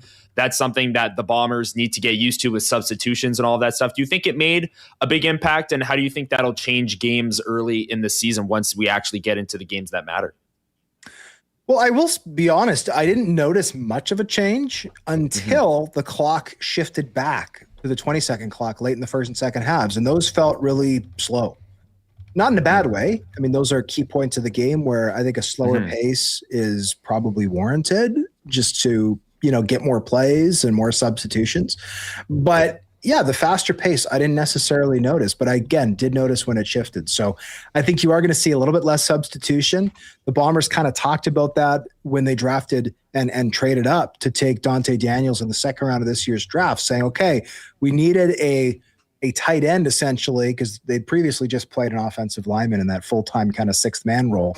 We needed somebody who could theoretically start first down at tight end and then shift out to wide out for second down, but yet be a really good blocker, right? They don't want just, a 220-pound fullback there. They want a true blocker who can kind of have the best of both worlds. So I think we're going to see a slightly faster pace of play and some fewer substitutions, which, depending on how coordinators use that, could work to more big plays. Like, we'll see with the substitution angle. All in all, I am a big fan of all the changes the CFL has made for 2026. 2027, not so much. I'm not crazy about the dimension changes, about the playoff changes, but all the changes for 2026, the benches, the clock, everything, I'm a big fan of. So I'm excited for it. Yeah, the rouge on missed field goals, that's out for this year as well. That's one some people enjoy. Just as back to the Bombers, timeline about cuts, when do you expect to see this roster come into shape here? So all 4 preseason games are happening Friday night, like the May 29th as everybody's playing. And a lot of them are happening concurrently. And I think that's done intentionally so that everyone kind of has to decide on their cuts at the same time. Obviously, one team can't, because with 9 teams in the league, you can't have everybody play the last preseason game. So Riders are done their preseason. The Bombers, like the other 7 teams, will finish their preseason on Friday, and then cuts are due the following day on Saturday. So I would expect the first waves of cuts to come through probably by midday on Saturday, and the Bombers will come in at some point over the course of the day. There have been occasions in the past where teams have waited until the following day to announce. Personally, I don't understand that. So hopefully we'll get cuts from all around the league on Saturday, May 30th.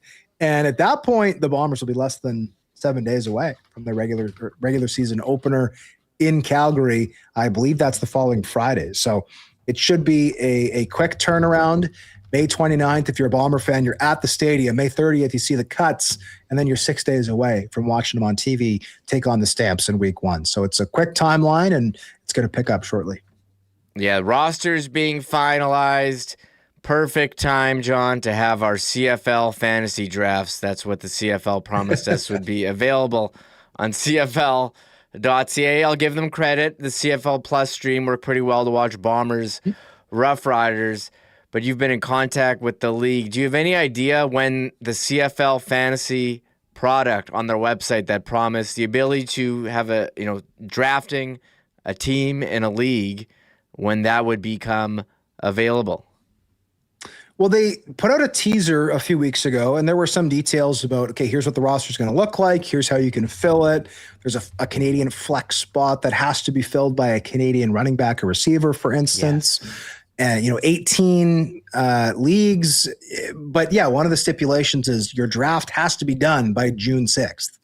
And June 6th is not far away. Like, we're talking 10 days.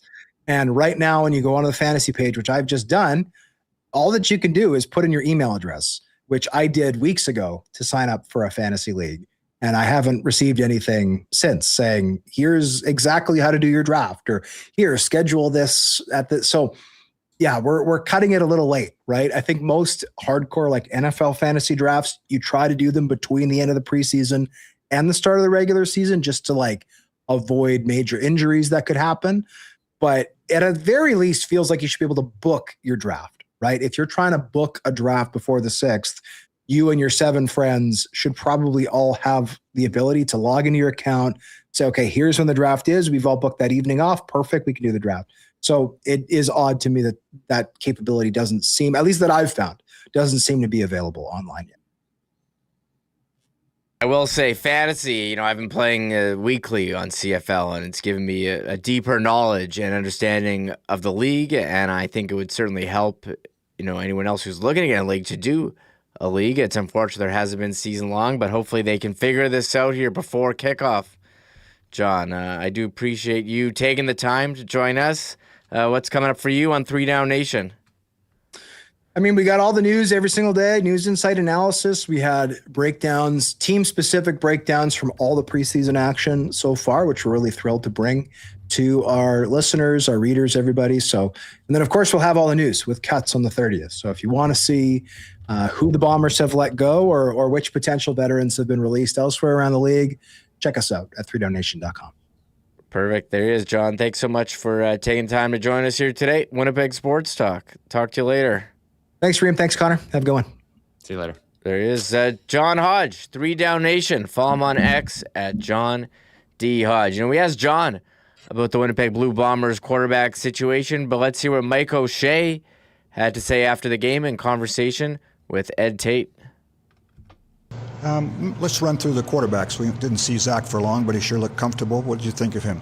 Yeah, operated extremely well, and that's all you really need to see. Good decisions, and scored, and then is angry that he gets taken out. He says yes eventually, but he's told you before he wants the snaps, right? And he looked good. Did you tell him beforehand how much he was going to play, or is that one of those feel things? Yeah, it's just feel. Yeah. Tim White on that drive too kind of popped out. Yeah, he's really good. Okay, let's run through the other guys. How did you assess Taylor Elgersma play? Good. I thought, decent command and understands the playbook, understands defenses and like that. And I think he is pressing. He wants to make plays, right? He wants to make plays. So there's times where he can just probably slow down a little bit and understand that a completion for a first down is a good play too, right? So, but that's all stuff that he knows. He comes off the sideline and he knows exactly what the answers are. He just out there, he wants to compete at a high level. He wants to make bigger plays. Yeah. That's why those reps are so important for a guy like him, right? Yeah, no doubt. He'll learn from him for sure. He's not happy right now, but I think he should be. It's an exciting time for him. Yeah. Did you got a sense already that he wasn't happy? Oh yeah, absolutely. Yeah. He had a stern look on his face when he rolled in the locker room here. I got to tell him to enjoy himself a little more. Right. Bryce Perkins, then. What did you think of him? Yeah, obviously very mobile. Probably had some other opportunities he probably could have taken. But once again, this is like he's new to this game, right? Taylor's got a different look at it because he's played 12-man football, and these same concepts, and understands CFL defenses. Perk's been in it for 12 days, right? So there's going to be some pictures that are just a little more cloudy for him, and those will clear up as we go along. Your World Cup headquarters is Royal Sports at 750 Pembina Highway. If you haven't already geared up for the biggest event of the summer, it's time to get down to 750 Pembina Highway and get yourself in red and white with gear for Canada's national team as Canada hosts the World Cup. Royal Sports is the World Cup headquarters with gear from all around the world, with the top teams competing in the World Cup. Some incredible World Cup merchandise as well. So start it off there, and while you're there, check out their soccer gear, softball, baseball, tennis, the incredible selection of bikes in the back. And make a note, because the final weekend of May, the 30th and 31st, it is tent sale time at Royal Sports. 50% off or more off, thousands of pairs of shoes and merchandise. Make a plan to not miss out on the incredible sales at the Royal Sports tent sale on the 30th and the 31st. The Winnipeg Gold Eyes out hitting the road after the weekend, but we've got a great season of Gold Eyes baseball ahead of us, including a Winnipeg Sports Talk event at the end of June, which we'll hope you'll join us for again. We've had incredible turnout the last couple of years.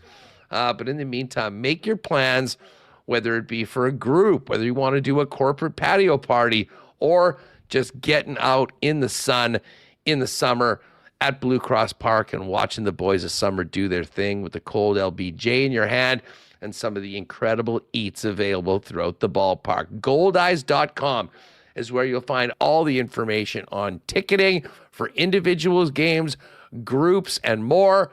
And of course, you can stay tuned to the Gold Eyes all season long through goldeyes.com as well. Looking forward to seeing all of you at the ball game. Man, we've had a lot of fun working with our friends at Travel Manitoba. This is a great time to familiarize yourselves with some of the great options in and around the province when we're getting to the holiday time and, maybe getting out of the city and seeing things outside of the perimeter. If you're planning your next adventure, start with Travel Manitoba. And whether you're searching for a road trip inspiration, hidden gems, or the latest festivals and events, everything you need is waiting at travelmanitoba.com. Looking for ideas on the go? Give them a follow on social media at Travel Manitoba for real-time inspiration, local tips, and can't-miss experiences from across the province. And if you prefer a personal touch, stop by one of the visitor information center at the Forks in Winnipeg. We're going to be looking forward to doing a live show down at the Visitors Information Center early next month as well. And speaking of great things to do in the summer, the ponies are back at Assiniboia Downs, live racing every Tuesday and Wednesday night, 7:30 p.m. post time, all summer long, as well as select Mondays. And if you really want to step up your racing experience, make a reservation in the clubhouse dining room and take advantage of that incredible world-class prime rib buffet and wagering from your table all night long. All the information on the upcoming and current live racing season is online at asdowns.com. And if you want to go head-to-head with myself and Michael Remis on our picks throughout the week, you can always play online at hpibet.com. There's us. He'll be back next week. And looking forward to having him back on the program. You mentioned Assiniboia Downs. Live racing does go tomorrow. And we'll also have one more spot to give away to join us on next Wednesday, from the dining hall for that excellent buffet. winnipegsportstalk.com/contest to get your name in and qualify for the final horse race. But it's time to bring in Joey Slattery, CEBL broadcaster. You're going to hear him on the side, or see him on the sideline. Hear him doing play-by-play as well. Talk about the Sea Bears. Have to be feeling pretty good, Joey, about this 3-1 start in the Mike Rainbow era, the Teddy 2.0 era. Nice win there over the weekend. Oh, totally. It's like a mix of old and new, right? It's a lot of familiar faces, but a whole new look team. Teddy Allen being a guy, I mentioned this last time I was on the show, like he's just different this year. You can tell there's a maturity to him. I think after that game in Scarborough, they lost, in target time. They gave up a lead. They were leading by as much as 10 in that game, and they couldn't close out. And one of the big problems was the rebounding. Scarborough owned them on the offensive boards in target time, which allowed them to take the lead and win by 2 points. And it's a tough road trip for that one. It's a 1-game road trip, Toronto and back.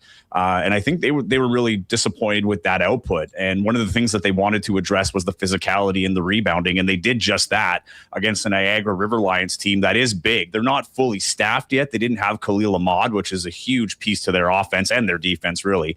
He was the last year's playoff MVP. They call him the Lion King, and without him, the team looks a lot different. They were also only in their second game under their new head coach, Kimball McKenzie, who played for them last year and was the captain of the River Lions. So it wasn't a full staff team, but I don't want that to take away from the Sea Bears' performance. I mean, they came in wanting to make a statement. Mike Rainbow said he was very happy with the response of the team, and Teddy Allen had his most complete game yet this season, and one of the most complete games we've ever seen him play.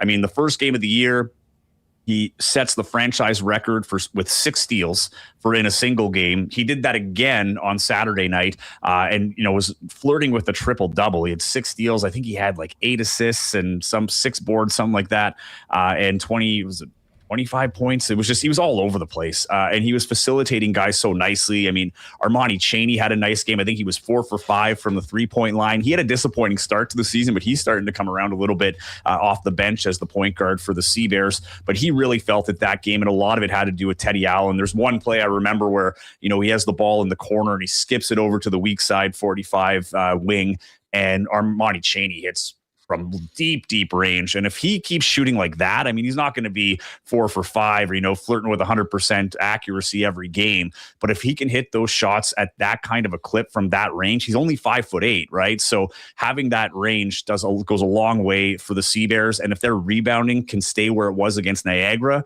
you're going to want those shots, because if he's not going to hit it, you're going to have that ownership in the paint. But it was just a great all-around effort from the Sea Bears on Saturday. And yeah, they're feeling pretty confident heading into Brampton tonight. This is the start of a 4-game road trip, which is the longest road trip of the season. You mentioned rebounding and physicality. One of the players that stood out to me, Joey, especially in the home opener against the Saskatoon Mamba, was Jeremiah Tillman, the center for the Winnipeg Sea Bears. How would you classify his season so far, coming in this year? And how big of an impact is he going to have to play to kind of, bring back that rebounding and physicality that you said was maybe lacking for the Sea Bears?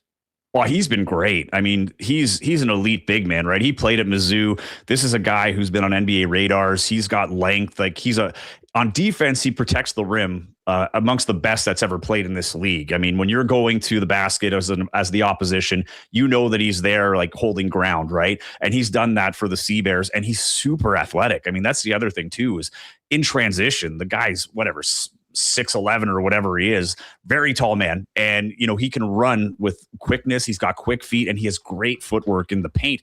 This guy is lights out anywhere within the 3-point line. I mean, his average for field goals is in the 70s career in the CEBL. So this is a guy that when it goes into the paint and goes into his hands, if he's taking the shot, there's a very good chance that it's going in. And that just it amplifies the confidence of the rest of the team when you have that defensive force at the back end, but somebody that has your back. Essentially, you're more confident taking those shots because you're not thinking of missing it and having to get back on offense. He's likely going to get to that rebound. He's going to make it tough on the defender to get the rebound if the Seabears aren't going to secure that rebound, and it just gives you that confidence that I can dump it off to him inside. So if I'm going to drive, I know that he's nearby and he's going to clean it up, or I'm going to set him up. But the defense on the other team, you can't help. You're not as confident on your help, right, is what I'm getting at. So if you have to leave Jeremiah Tillman Jr., there's a good chance Jeremiah Tillman Jr. is going to score. So it puts a lot of pressure on defenses as well with just having him on the floor. But, he was battling some illness too, right? I mean, in that Scarborough game, he wasn't in the game for target time. He was fouled out, but he also only played like 6 minutes that game because he was feeling under the weather. But, even in the Niagara game, it's funny because he comes off and I'm the broadcaster at the scores table. So I see them coming off, and every time he came off, there'd be this kind of look on his face, right, where the eyes are rolling, like he just wants to play. And Mike Rainbow's done a great job at deploying his guys, and we're seeing really good depth from the Seabears so far. But you can tell this guy's a gamer and just wants to play. Another guy who's a gamer, Joey, not on the team yet, but yet to join the team. Xavier Moon, I looked it up, nephew of former NBA player Jamario Moon. I don't think he's related to Jackie Moon from the Flint Tropics, but very distant cousin. Yeah, I'm sure that joke's been made already. But when's he expected to join, and how do you see him fitting in with the group? He's going to fit in fine. We still don't know exactly. He's in Russia. He's playing for Zenit, which is his pro team out in Russia. They are in the semifinals, I believe, right now. And the Russian schedule has the finals going as late as like June 20th or something like that. And his team is, I think, their second seed. So there's a good chance he's in that final and probably going on a bit of a run. So kind of feels a little bit like Simi Shitu last year. Took a while. People were getting antsy. The difference this year is the team's winning, right? I think the biggest concern would just be if he's going into the lineup, can he sustain what the Seabears have built so far? It's just, and this isn't a knock on him. He's got the skill. It would probably go quick, but it's hard to integrate yourself into an offense that has been rolling, and defense for that matter, and been clicking together, and the rotations have been set. Some guys are going to be taking minutes, are going to be taken away from them. He's going to be getting those minutes. So the biggest issue would just be how is that going to affect the chemistry early on? But I wouldn't be too concerned about that. I mean, the MVP trophy has a big X in his honor. He had won, I think, 3 with the Edmonton Stingers, right? Like he's right now the greatest to ever play in this league. And he's coming to Winnipeg to play with a guy like Teddy Allen. And this is a guard who is, balls in his hands late. He's probably going to score, right? That'll be the deciding factor, is who's going to have their ball in their hands with a shot clock winding down or with the game on the line.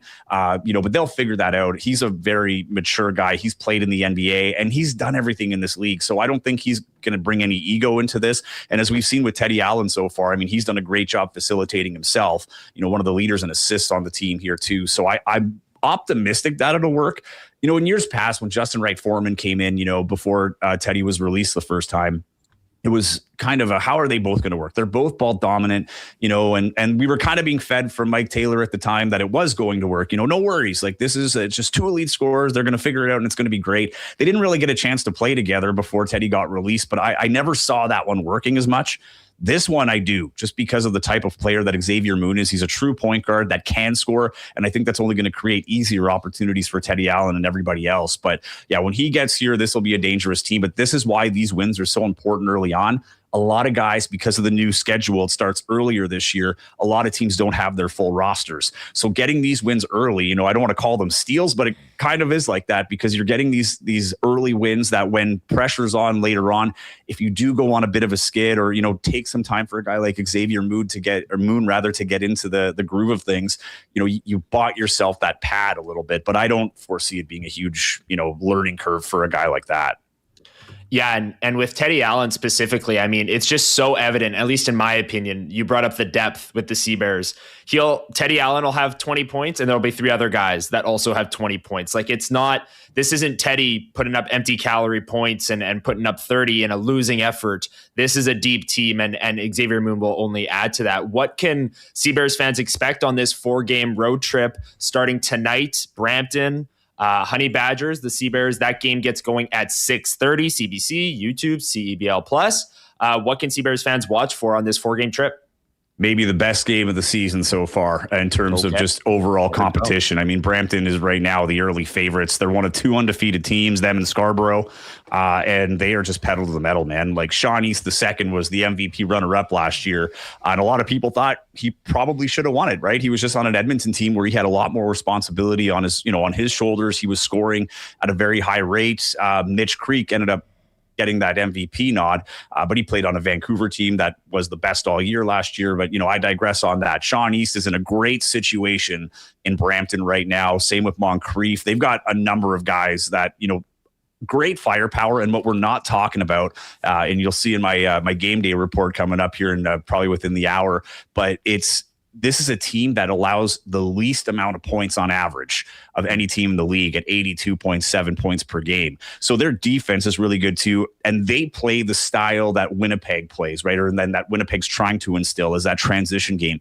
Get the stop on defense and get out running in transition on offense. I wish I had the stat of how many of those baskets Sean East has. It's a ton. This guy is so fast. He's so shifty. He's so fun to watch. This is going to be the biggest test. And they played well against Scarborough in that first game. That was Scarborough's home opener a couple weeks ago, and they gave it up. That was a good lesson, I think, for the Seabears of just how important every possession is. So this is going to be that test because you're going up against a really good defensive team that plays your style. Like, this very much could be a track meet, right? Both of these teams pride themselves on defense, but if they start getting in that run and gun mode, we can see a lot of points put up on the board. So it's really going to be a clash of 2 very similar teams, and a will to win is going to be the big one. And the other interesting fact is Brampton's going through kind of what Winnipeg is. They've got, new ownership a year ago, but really like the new team under the new ownership. It's a whole new front office. It's a whole new coaching staff. It's a whole new roster. This was the worst team in the league last year. And in a matter of one offseason, they're now the favorites to win the CEBL championship, at least out of the East. I won't say in the entire league, but I would say they're top 3 favorites to win a championship this year. So as I'm dubbing it, it's game 1 of the Asper Bowl. David Asper's brother, Leonard Asper, the majority owner of the Brampton Honey Badgers. So it's always a little fun when you've got a little bit more skin on the line in that. So not only is there a storyline on the court, it's off the court as well. I think both of them would tell you they don't care about that, but it's always fun, see some brotherly love going at it. And I know each of them would like to win. They're competitive people, and I'm sure each of them want to walk out with a win and don't want to lose to their brothers. So that's another fun storyline in that one. There you go, Joey. Looking forward to seeing your game day report. You're doing some awesome work there on Instagram. Joey Slattery TV. Give him a follow. Link in the description. And I know you're dialed into the CEBL as broadcasting play-by-play, and you can watch all the games now at CBC Gem and YouTube. Pretty awesome chatting there during the game. But NBA, New York Knicks on the verge of making the final, first time in 30 years here, and we got a pretty good series in the West as well. Yeah, I get the feeling the West right now was the true final. San Antonio and OKC, like as great as OKC was, for a good part this year, San Antonio was their kryptonite. Like, they were only picking up losses against San Antonio early in the season. You've got 2 generational players, which is really the new face of the NBA in Wemby and Shai Gilgeous-Alexander. Like, these are 2 guys that, have really embody what the NBA is now, right? Like, in terms of that international flavor and how global this game is.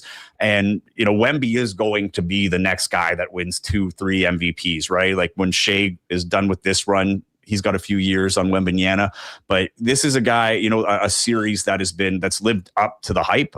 You're seeing them go back and forth, delivering punches, getting wins. It's 2-2 right now, and they're going back and forth. I mean, this is what you hope for with that series. Like, this is what I dreamed of. I'm not kidding you. Like, in the regular season, all I wanted to see in the West was San Antonio and OKC meet up because I knew it was going to be a heavyweight battle.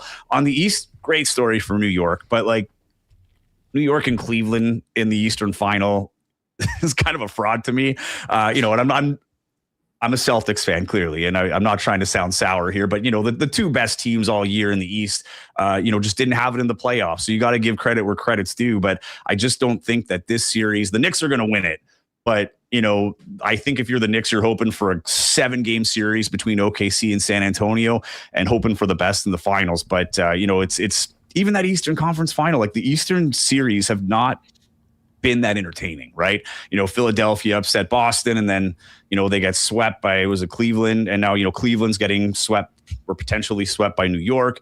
It was New York, whatever it was. I think it was New York and Philly. I can't remember the teams, but it was sweeps, right? And that's been the thing, is like when one team kind of upsets, they go into the next series and they fall flat, and that's kind of where we find ourselves in the East. So I'm looking forward to that final, and I really do think New York is a talented team.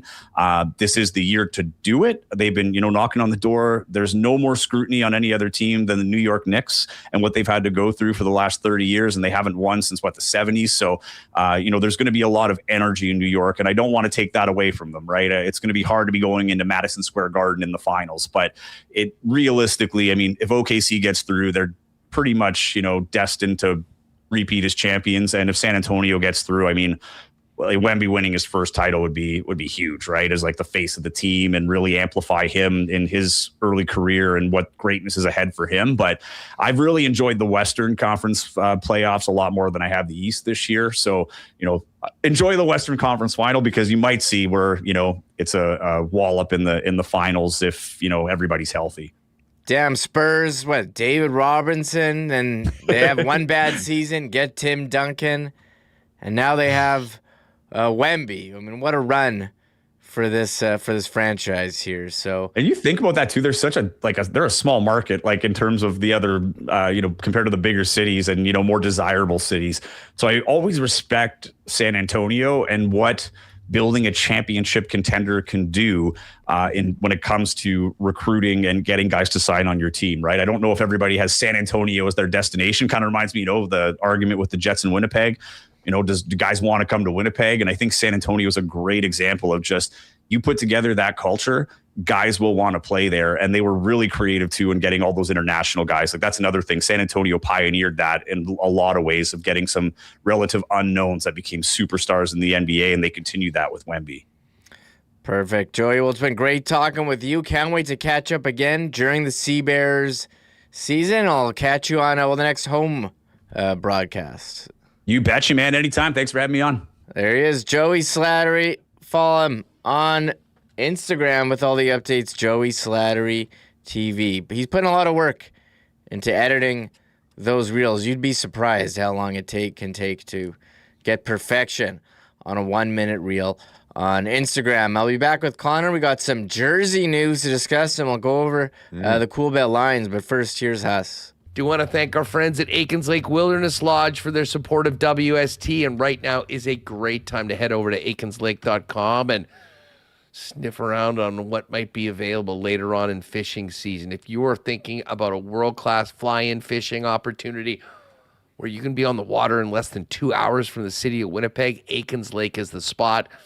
And not only is their world-renowned fishing 5-star, the hospitality from the Turen family and the Aikens team might even be better. Head on over to aikenslake.com or check them out on all the social media channels for Aikens at Aikens Lake for more information on the 2026 fishing season out at beautiful Aikens Lake. And the golf season is well underway right now, and we'll be swinging them all summer long out at beautiful Breezy Bend. Breezy Bend's one of Winnipeg's top private courses that has undergone a ton of improvements over the last decade or so, both on the course with a number of new holes, as well as in the clubhouse with their beautiful patio in the 19th hole, the best in the province. Breezy has something for everyone. If you're thinking about a long-term golfing home for you and your family at one of Winnipeg's top private courses, check out breezybend.ca or give a call to the course at 895-7205 and talk to our pal Corey Johnson about membership at Breezy Bend. All right, let's give a big cheers to our friends at Winnipeg's favorite local brewery, Little Brown Jug. Don't forget, 1919 in generic, now available in small cans and 24s at your local beer vendor. You train day in and day out, learning new techniques, approaching new concepts, and living out the thrill of achieving your goals. Building a craft beer is no different.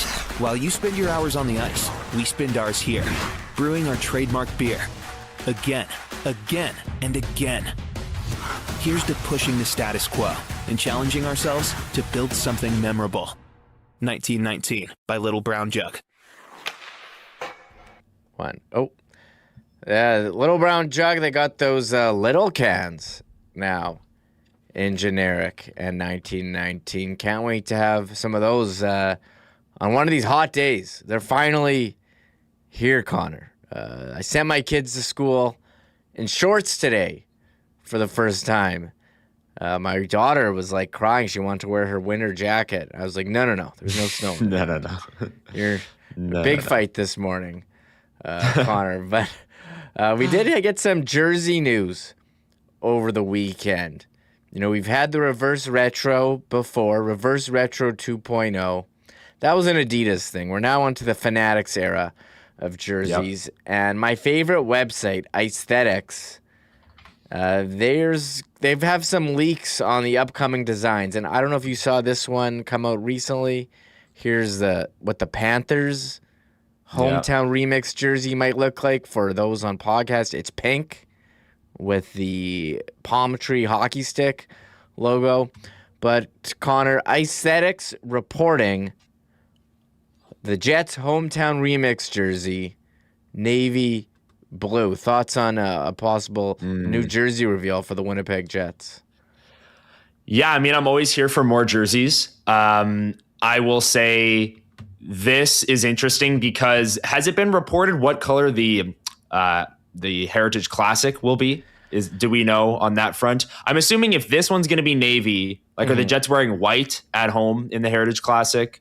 I feel like this is a good opportunity for them to bring back the white Heritage jerseys. Yeah. You can't buy those, and they're very popular, the white Heritage. And they've worn the blue Heritage at home, and they look great. People want to buy the white version. They're not available, which I think is unfortunate for those who want to get a new. So maybe if this one is navy, then yeah, you would have the white Heritage in Montreal. I'm not sure what they're gonna do, but I feel like Montreal's more of a, blue and red team. Red primary.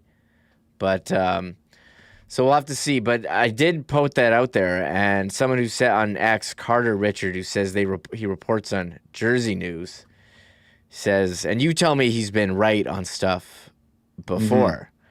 He says he has word the hometown remix jersey features a Northern Lights-inspired pattern and colors.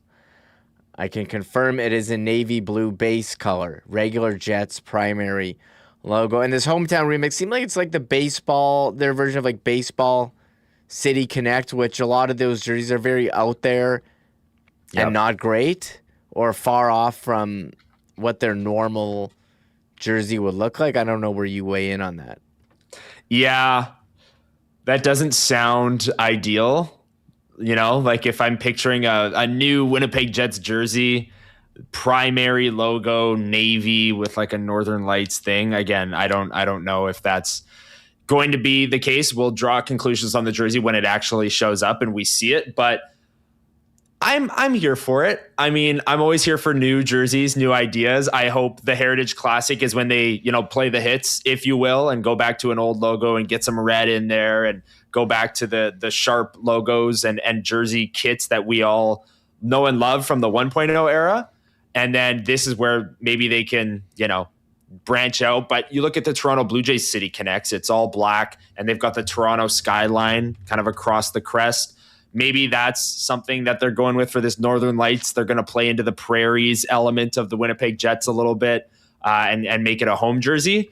We'll see. Like I've said a couple times here, I'm always open to new jerseys, always open to having some creativity in what the Winnipeg Jets are wearing for their games. So if they're going white for the Heritage Classic and navy for this hometown remix, I'm in for that. I would prefer it's that. I don't want 2 new home jerseys, like 2 new blue jerseys, I guess. But we'll see. We'll see what ends up happening.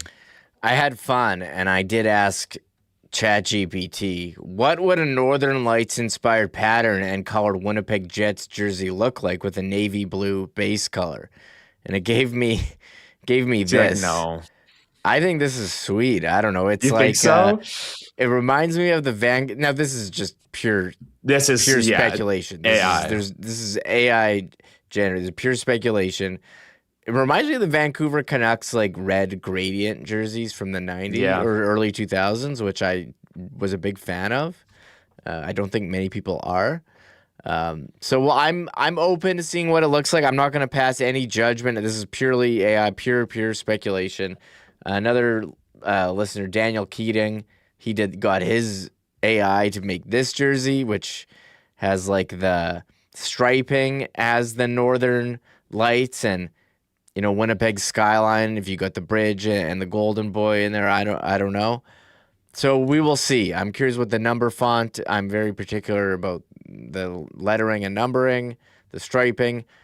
But it is May 25. The Winnipeg Jets are not playing, but we can sit here and speculate on the jersey. Isn't this great? We just get to talk about aesthetics reports instead of game 3 of the Western Conference Finals. No. Yeah, we'll see. We'll see what ends up happening. Do you trust Fanatics at this point? Are you think they'll do the right thing? They'll nail this one. Where is your confidence level in Fanatics as they design some jerseys for the Winnipeg Jets? I think when it comes to NHL jerseys, I think they get a bad rap. I know they just use the Adidas factory and put the Fanatics logo, but it would be different designers. So didn't they do the MLB jerseys? I believe so. I'm probably low. I think similar to the level. I searched it up. It says it's Nike. Nike does it. I think they work together.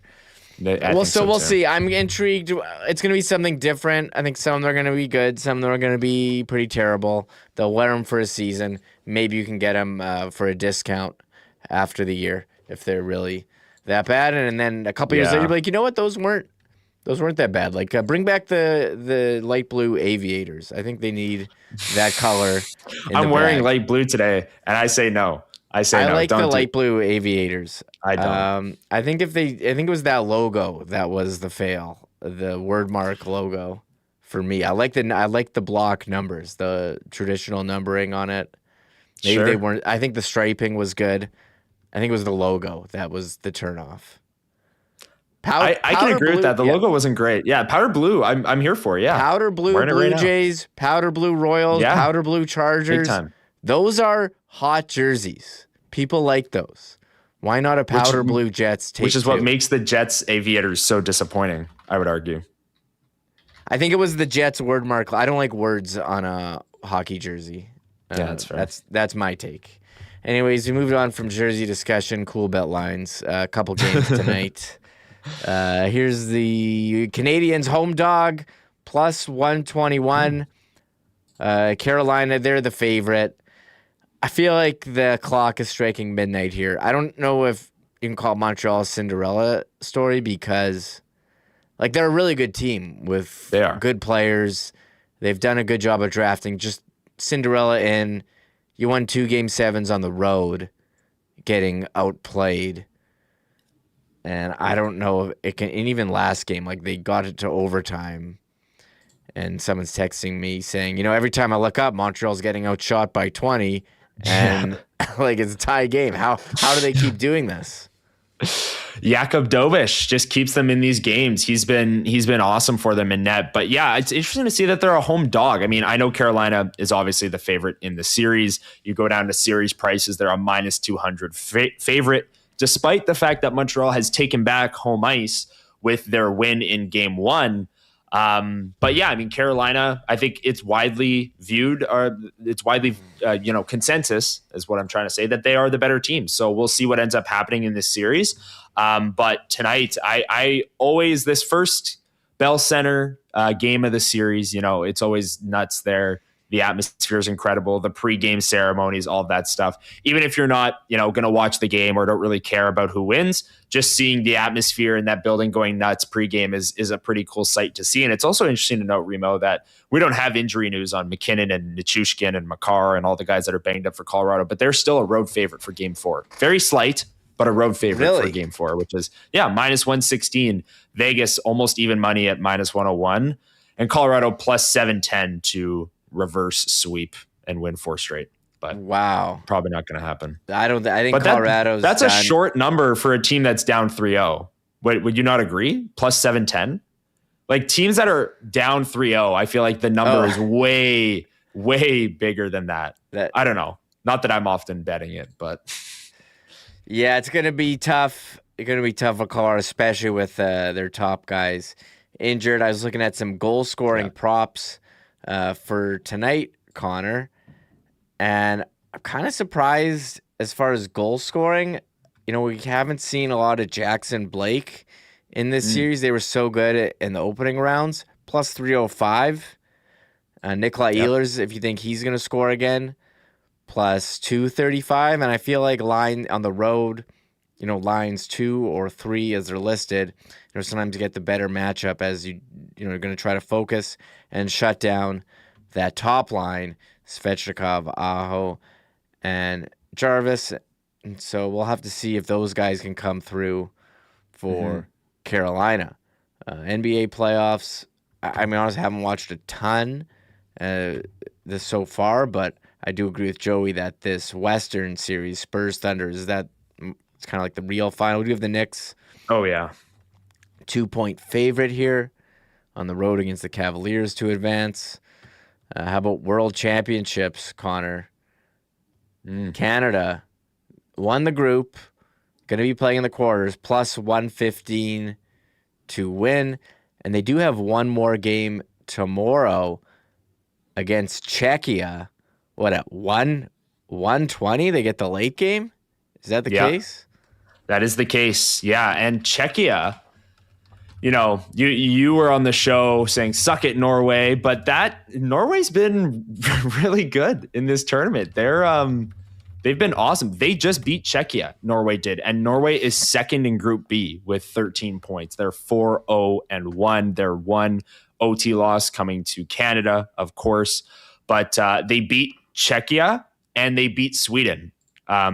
Norway did. So Norway having a heck of a tournament. Sometimes there are these random countries that come out of nowhere with good performances in a tournament like this, and it seems like it's Norway this year. So maybe that Mark Scheifele hat-trick and OT winner against Norway wasn't as fraudulent as we might have thought.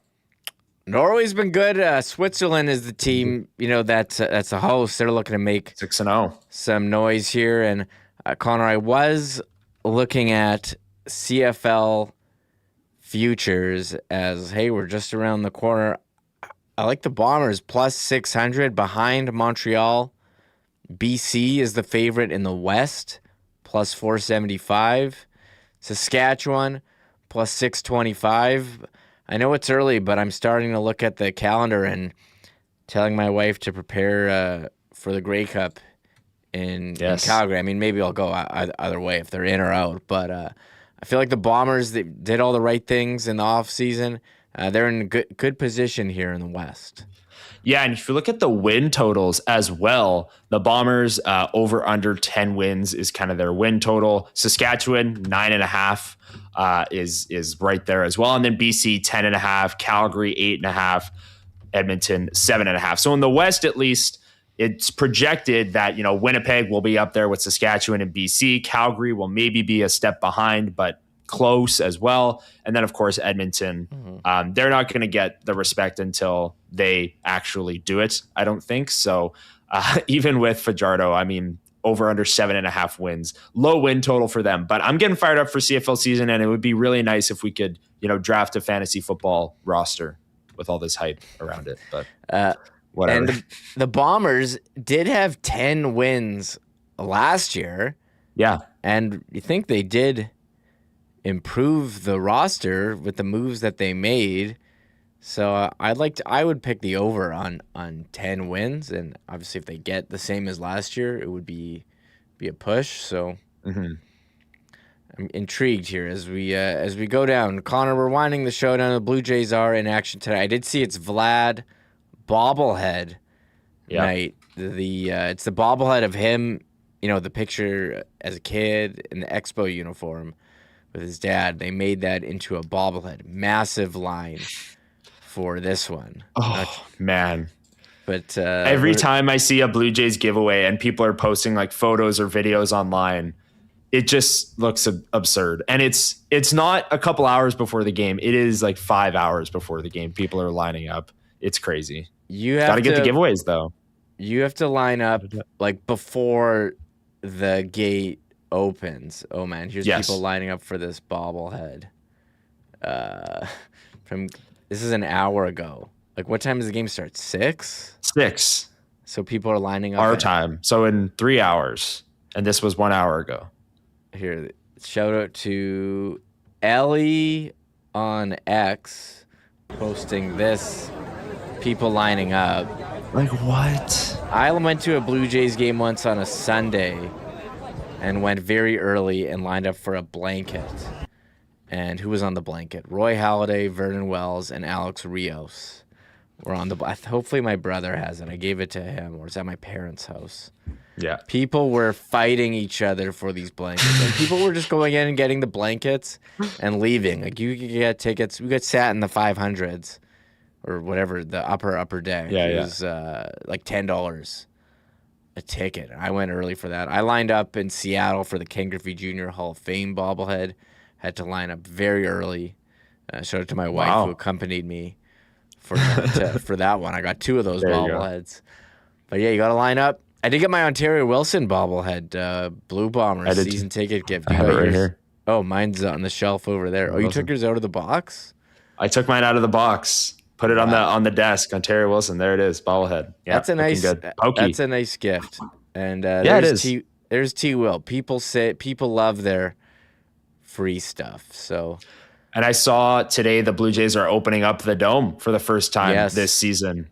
As the weather, I mean, I guess it's not just here where it hasn't been that great. If they're just now opening the dome on their season, but yeah, hoping the Jays can get it rolling here. They've been playing better as of late, but they're still below 500. They've got the Marlins this week in town. So hopefully this is where they can start getting on a roll and start looking like last year's team. Yeah, and last night, Dylan Cease left the game early with an injury. Vlad Guerrero Jr. hit on the elbow. X-rays came back negatives. Hopefully nothing too serious there. Yeah. They did option Davis Snyder to AAA an hour ago, and Nathan Lucas reinstated from the IL. So Blue Jays in action. They are, where's the line here on this game? Against Miami, hosting Miami, -161. Favorites on CoolBet. Well, Connor, I think this is a good time to end it. Wrap it up. It's been a great conversation. Shout out to our guests, Dennis Bernstein, John Hodge, Joey Slattery, and shout out to the sponsors. Again, without them, we wouldn't be here doing this. Tri-Hospital Dream Lottery, Clean Line, Manitoba Battery, Rolly's Transfer, Princess Auto, Chud's Power Sports, St. Vital Dental, Boston Pizza, Royal Sports, Winnipeg Gold Eyes, Travel Manitoba, Assiniboia Downs, Aikens Lake, Breezy Bend, Little Brown Jug, and CoolBet. And shout out to you, Connor, putting together the WST newsletter, updating people on anything they may have missed last week. It is on our website, winnipegsportstalk.com. Click on news and click on contests. We do have 2 contests to join us at the Downs, and also a pair of tickets to the preseason game on Friday. Shout out to Manitoba Battery for those. So there it is. For Connor Hrabchak, I'm Michael Remis. This has been another edition of Winnipeg Sports Talk Daily. See you tomorrow. Bye-bye. Oh, my God! Oh! Shut it down! Let's go home! Thanks for tuning in to Winnipeg Sports Talk Daily. Make sure to subscribe on YouTube and your favorite podcast feed at winnipegsportstalk.com.